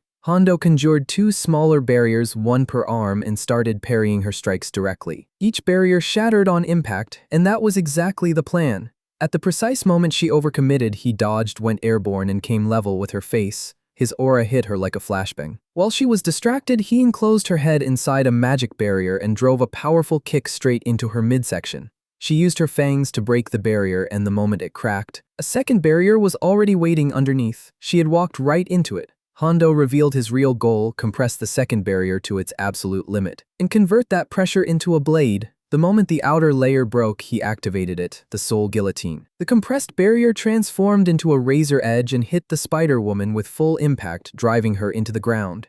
He looked at the result and felt his stomach drop, because she was still alive. She looked up at him with a smile and asked if his famous 5-second plan was already finished, revealing that not even a technique like that had been enough to cut her. She kept going, saying that every hunter who had ever thought themselves special ended up the same way. Dead on her floor, she promised to hang Hondo's head on her door. He looked at her, completely unbothered, and called her an old hag. And that hit harder than any of the barriers had. She comes at him with her fangs, and Hondo throws up barriers at high speed, dodging everything he can. But he can't escape all of it. One fang catches his ankle and 2 more claws pierce straight through his arm, pinning him in place. Even cornered like that, Hondo-san isn't done. He's been saving something for exactly this moment. And he summons another soul guillotine. But this time, with a brilliantly calculated move, he forms the barrier directly beneath a 1-ton truck sitting nearby. The vehicle's full weight drives the blade down and it severs the Spider Woman's neck clean. The impact throws Hondo backward, but the strategy worked. The creature is down. He lay there for a moment, genuinely relieved to still be breathing. Then he went to the woman he had pulled off the bus and tried to wake her. She came to, disoriented, and even in that state managed to compliment his face. The piece lasted about 4 seconds. Because the Spider Woman's severed head sprouted tiny claws and began moving across the floor on its own. It crawled back to the body and reattached itself. As the monster asked if the girl was his girlfriend, she said flatly that she didn't like handsome men. Hondo told her he wasn't a fan of women who used their own heads as accessories either. Then a wave of black sludge, a surge of evil spirit energy, enveloped the body, locking the head back into place. The Spider Woman began to transform, swelling into something larger and far more dangerous. She attacked with her new claws, and Hondo threw up a barrier around himself and the girl.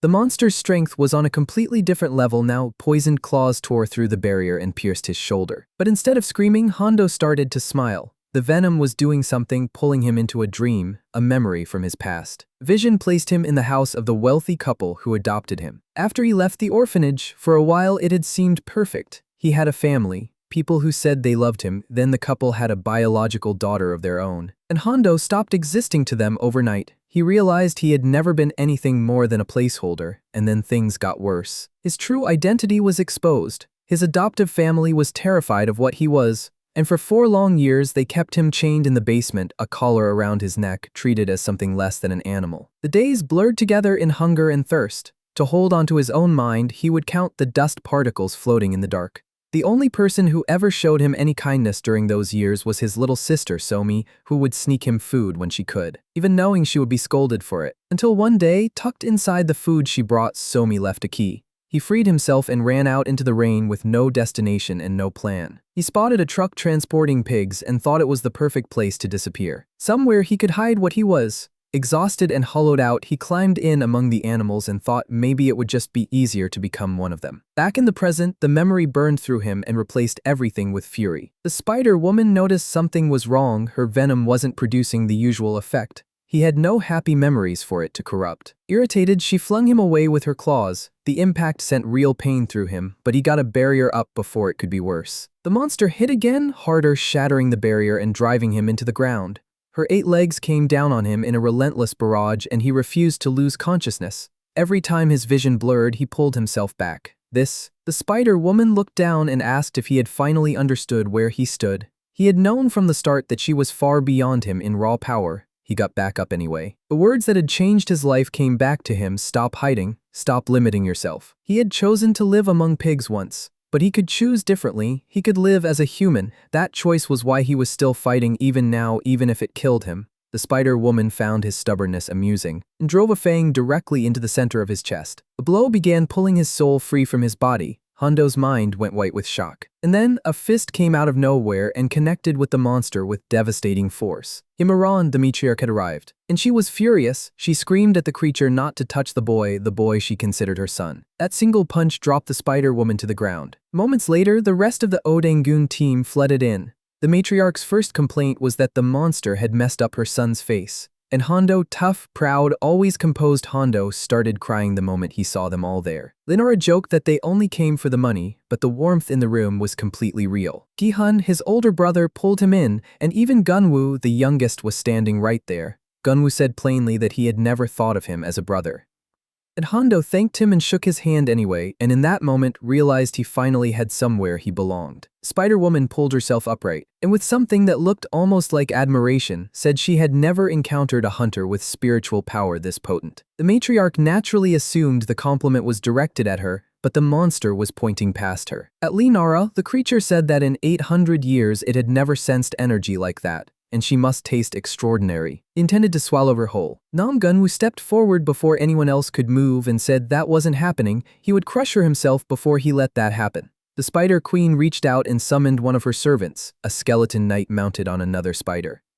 She explained that this was her 9th husband, the one who had betrayed her in life. With one gesture, she wrapped him in dark energy, transforming him into an obedient servant and ordering him and the other skeletons to capture Linora. The skeleton knight launched forward and Gunwoo hit it with a fully charged electric punch. The blow wasn't enough, and the skeleton came back with a sword strike that had real weight behind it. The matriarch stepped in and blocked the attack, and shouted at Gunwoo to stop wasting time on the minions and go straight for the queen. Meanwhile, Linara was inside a barrier that Hondo-san had thrown up around her, and she was already using her pencils to pick off the monsters gathering outside. Hondo kept encouraging her, telling her the barrier would hold, telling her to trust him. That scene, viewed from across the room, was interpreted by Nam Gunwoo in exactly the wrong way. Jealousy hit him like a switch being flipped. He started driving his fists through the spider's minions one after another, fueled less by strategy and more by the fact that Hondo-san was standing way too close to Linara, and with every creature he dropped he shouted at Hondo to back off. He shouted at Nara to trust him instead. Fully charged with righteous jealous fury, he turned and challenged the Spider Queen directly. She swung her massive claw at him and he fired back with an electric punch so concentrated that her entire arm went limp, and he slammed it into the ground. The queen warned him not to get cocky over one arm, and then her other arms drove through Gunwoo's body simultaneously, catching him completely off guard and wounding him badly. His family went cold at the sight, but instead of crying out in pain, he started to smile. And a voice deeper than his own echoed through the space, saying that eventually he would need the wolf, that the two were the same. And right there, in front of everyone, Nam Gunwoo completed the transformation into the Black Wolf. The Spider Queen opened her mouth to mock him, and the wolf drove her face directly into the ground with one arm. The impact was so catastrophic that Hondo immediately grabbed Linora and told her not to go anywhere near him. He was on a completely different level right now. The family called out to him, begging him to come back, and he didn't even acknowledge them. The queen, seething, snapped her fingers and encased him in a web cocoon,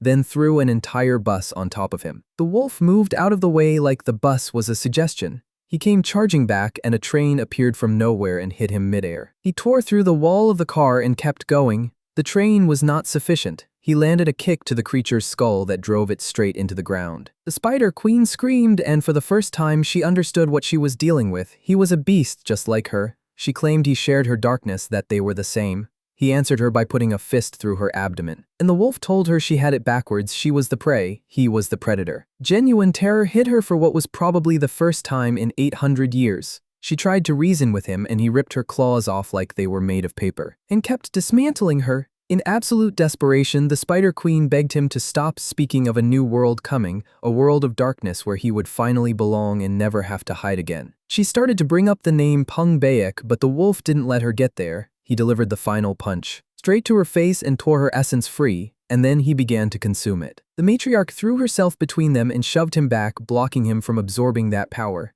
The wolf turned on her. She could feel her own strength being tested just trying to hold him at bay.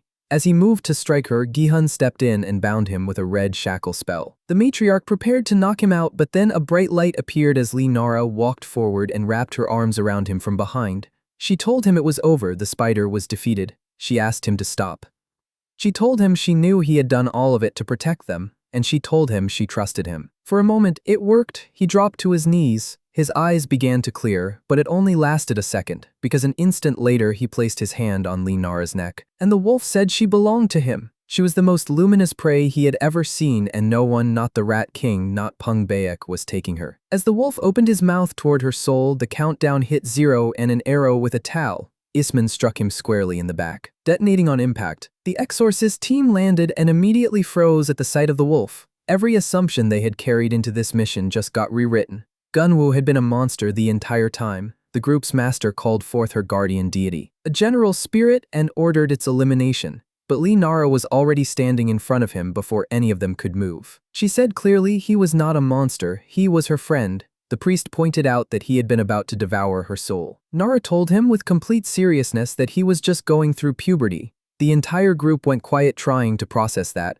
While they were still confused, one of the exorcists fired an annihilation arrow. Hondo-sun threw up a barrier and blocked it, demanding to know what they thought they were doing. Wolf, however, shattered Hondo's barrier himself, grabbed Nara, and as the guardian deity closed in, he bolted, holding her against him. He went straight up the walls and vanished at a speed that left everyone behind. His family tried to follow, but his movement in this form was something else entirely. Gi-hun ran after him, wondering honestly whether he could even bring his brother back if he caught up, but he kept running. He held on to one small hope, that the girl the wolf was carrying would be the thing that reached him. In the chaos left behind, the exorcist master tried to understand why everyone was actively protecting what appeared to be a dangerous monster. Matriarch Kim Aran cut the conversation off and told them to stay in their lane, her family would handle it. And she made it very clear anyone who touched her children again would deeply regret it. That's when everyone noticed that the Odangun team had also managed to subdue the giant spider, confirming everything people had heard about Kim Aran. Hondo-sun immediately turned his attention to finding the spider's severed head. That was where the reward money was. Kim Aran was equally focused. 1.2 billion won was not something she was going to misplace. Then, to everyone's surprise, the severed head sprouted little legs and attempted to escape, proving to be significantly more resilient than any of them had accounted for. Someone called it a cockroach and the head turned and charged them furiously. Jang Sungbei put it down with a knife. Final answer. The matriarch wheeled on him immediately, accusing the Jangsun ghost team of trying to steal what was hers. He explained patiently that he had only done it to avenge his fallen partner. No other motive. To prove it, he waived any claim to the reward and handed the head directly to Kim Aran. The truth was, Jang Sungbei had something far more valuable in his sights. 6 billion won for delivering Lee Sumi, daughter of the QJ Group chairman, to a private client. He wasn't about to jeopardize that over a fraction of the money. With the spider mission settled, Jang Sungbei turned his attention to pulling the injured out of the cocoons. Hondo-sun watched him carry Lee Sumi, the girl worth a fortune, and said nothing. The exorcist master and Kim Aran exchanged a look, genuinely surprised to see Jang Sungbei helping people without any visible angle. Moved by the sight, the Dangun family leader made the call to help rescue the survivors as well, and the exorcist master quietly realized the matriarch wasn't purely driven by money after all. Together, the teams began cutting people free from the web cocoons. Outside, the leader of the special division watched, stunned, as a stream of survivors emerged from the portable toilets one after another. He had to acknowledge he really had assembled the best teams in the country. Meanwhile, somewhere far removed from all the noise, the wolf finally had Linora alone in an empty subway car. She looked at him without a single trace of fear and asked if he was going to devour her. The wolf said he couldn't allow anyone else to do that, but if it ever came to that, he would do it himself. Linora's response was to hug him and then comment that his fur was really soft. He stared at her, asked if she wasn't afraid. She said she trusted Nam Gunwoo, his human form. The wolf grabbed her by the shoulders, trying to make her understand that he was not the boy she knew. Linora tilted her head and asked if this wasn't the part where he was supposed to transform back into a human, like in every fairy tale. The wolf told her that in fairy tales, this was actually the part where the girl got eaten. Completely unbothered, she pulled out a ruler charged with spiritual energy and pressed it directly into his chest. She told the wolf to step aside and for Nam Gunwoo to come back. The energy transfer was enormous. A blinding light erupted from inside the subway car, forcing the transformation into reverse. Gi-hun saw the flash from a distance and broke into a run, convinced he was already too late. He burst through the door expecting the worst, and found his brother fully human again. Asleep in Lee Nara's lap, back on the surface, everything was being brought under control. The Spider-Woman's venom had a convenient side effect. Most of the witnesses had lost their memories of the incident, which made the containment operation considerably easier. Kim Aran was commended for the team's efficiency. The specialists put out a cover story, an exotic arachnid species originally from Mongolia, believed to have been brought over during an ancient invasion specifically to weaken local deities and drain the spirit of the people.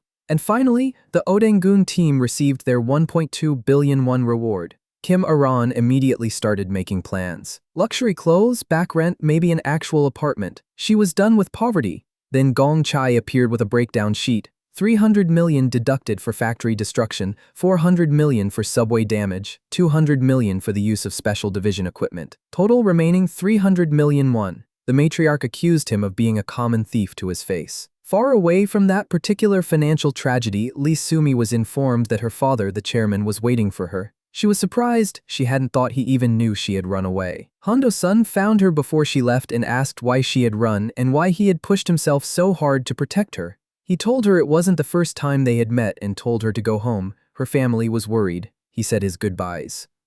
And then the recognition hit her. He was the brother she had shared that basement with, the one chained up while she slipped him food through the door. She felt the weight of what his adoptive parents had done to him, but she was relieved to see who he had become. They were no longer family in the formal sense, but maybe she thought she could love him differently now. Her words sent Hondo somewhere deep inside himself back into the pit of that memory, the kind that doesn't let go easily, but then a different memory surfaced. The day he met Kim Aran. She had found him right after his escape soaked in the rain and asked him simply if he had anywhere to go. He hadn't known how to answer that, and she had asked if he wanted her to be his mother. That memory was the rope he always used to climb out of the dark. He got to choose which memories he carried. And as he settled into that thought, Kim Aran appeared right beside him, bright and energetic, announcing it was finally over and that they were going home. He had a home to go back to. That alone made him feel something he hadn't been able to name for a long time. Matriarch hugged him and promised dinner the moment they walked through the door. For the first time in his life, genuinely, completely, Hondo felt what it meant to have a real family. The final scene took us to the chairman's office where he was notified of his daughter's arrival. He looked awful. Lee Sumi walked in. The room felt wrong from the moment she entered. She had survived a car crash and a sinkhole without a scratch, and her father's response was to tell her none of that mattered. And then he slapped her hard, furious that she had run away and brought shame to the family name. Sumi looked at him and said he had changed. Something was very wrong with him. Her mother had been hospitalized for 3 years for no clear reason. He hadn't visited once, hadn't even seemed to notice his own daughter was missing. She asked if he even knew her birthday had been the day before. His response was another slap, and he reached for something to hit her with, when a man in a suit stepped in and stopped him. Pung Baek, calm, measured, stepping between them, saying that Ms. Sumi had already received the message. He advised her to conduct herself appropriately, reminding her that her father was destined for great things and she must not embarrass him. The chairman told her it was thanks to a certain Mr. Kim that they had found her and ordered her to express her gratitude. Sumi said nothing out loud, but she knew in her bones that Pung Baek was the reason her life had fallen apart. Meanwhile, in a completely different place, Nam Gunwoo was taking care of Lee Nara. He was applying medicine to the claw marks he had left on her neck, and he looked like it was physically painful for him to do it. He explained that his inner wolf had completely overridden him, but his human self was offering a genuine apology. Nara told him the wolf was to blame, not him. Gunwoo disagreed. The wolf was part of him and he knew it. He promised it wouldn't happen again. And the bandage slipped off her neck. And as he reached over to fix it, something in the air between them changed entirely. Nara noticed how close he was and her heart did something embarrassing. He was noticing her too. They were both very slowly leaning in. Just as the moment was about to become something, the doorknob turned. Nara's mother, Gunwoo, dove under the covers in what had to be a record time. Nara told her she was already falling asleep and that the male voice she had heard was from a YouTube video. The mother didn't look entirely convinced. She noted that her daughter had been acting differently lately, and that her room, which had always looked like a natural disaster, was suspiciously clean now. With the look of a woman who has seen things, she suggested that Nara had found a boyfriend, which Nara denied with great enthusiasm. Under the covers, Gunwoo had shifted slightly and was now breathing directly against her stomach, which tickled. Nara was fighting with everything she had not to laugh and in the process accidentally drove her knee straight into his chin. The resulting thud was not subtle. The mother asked what that sound was. Nara, out of options, yanked the covers back and there on the bed was a large black wolf. Not a boy, a wolf. Gunwoo internally was immensely relieved to have shifted forms at exactly the right second. Nara immediately told her mother the dog belonged to a classmate. The mother reached out to pet him and the wolf growled. Nara gave him a firm tap on the head. And then, in the middle of explaining, she said his name, Nam Gunwoo. She caught herself immediately and corrected it. The dog's name was Munchai.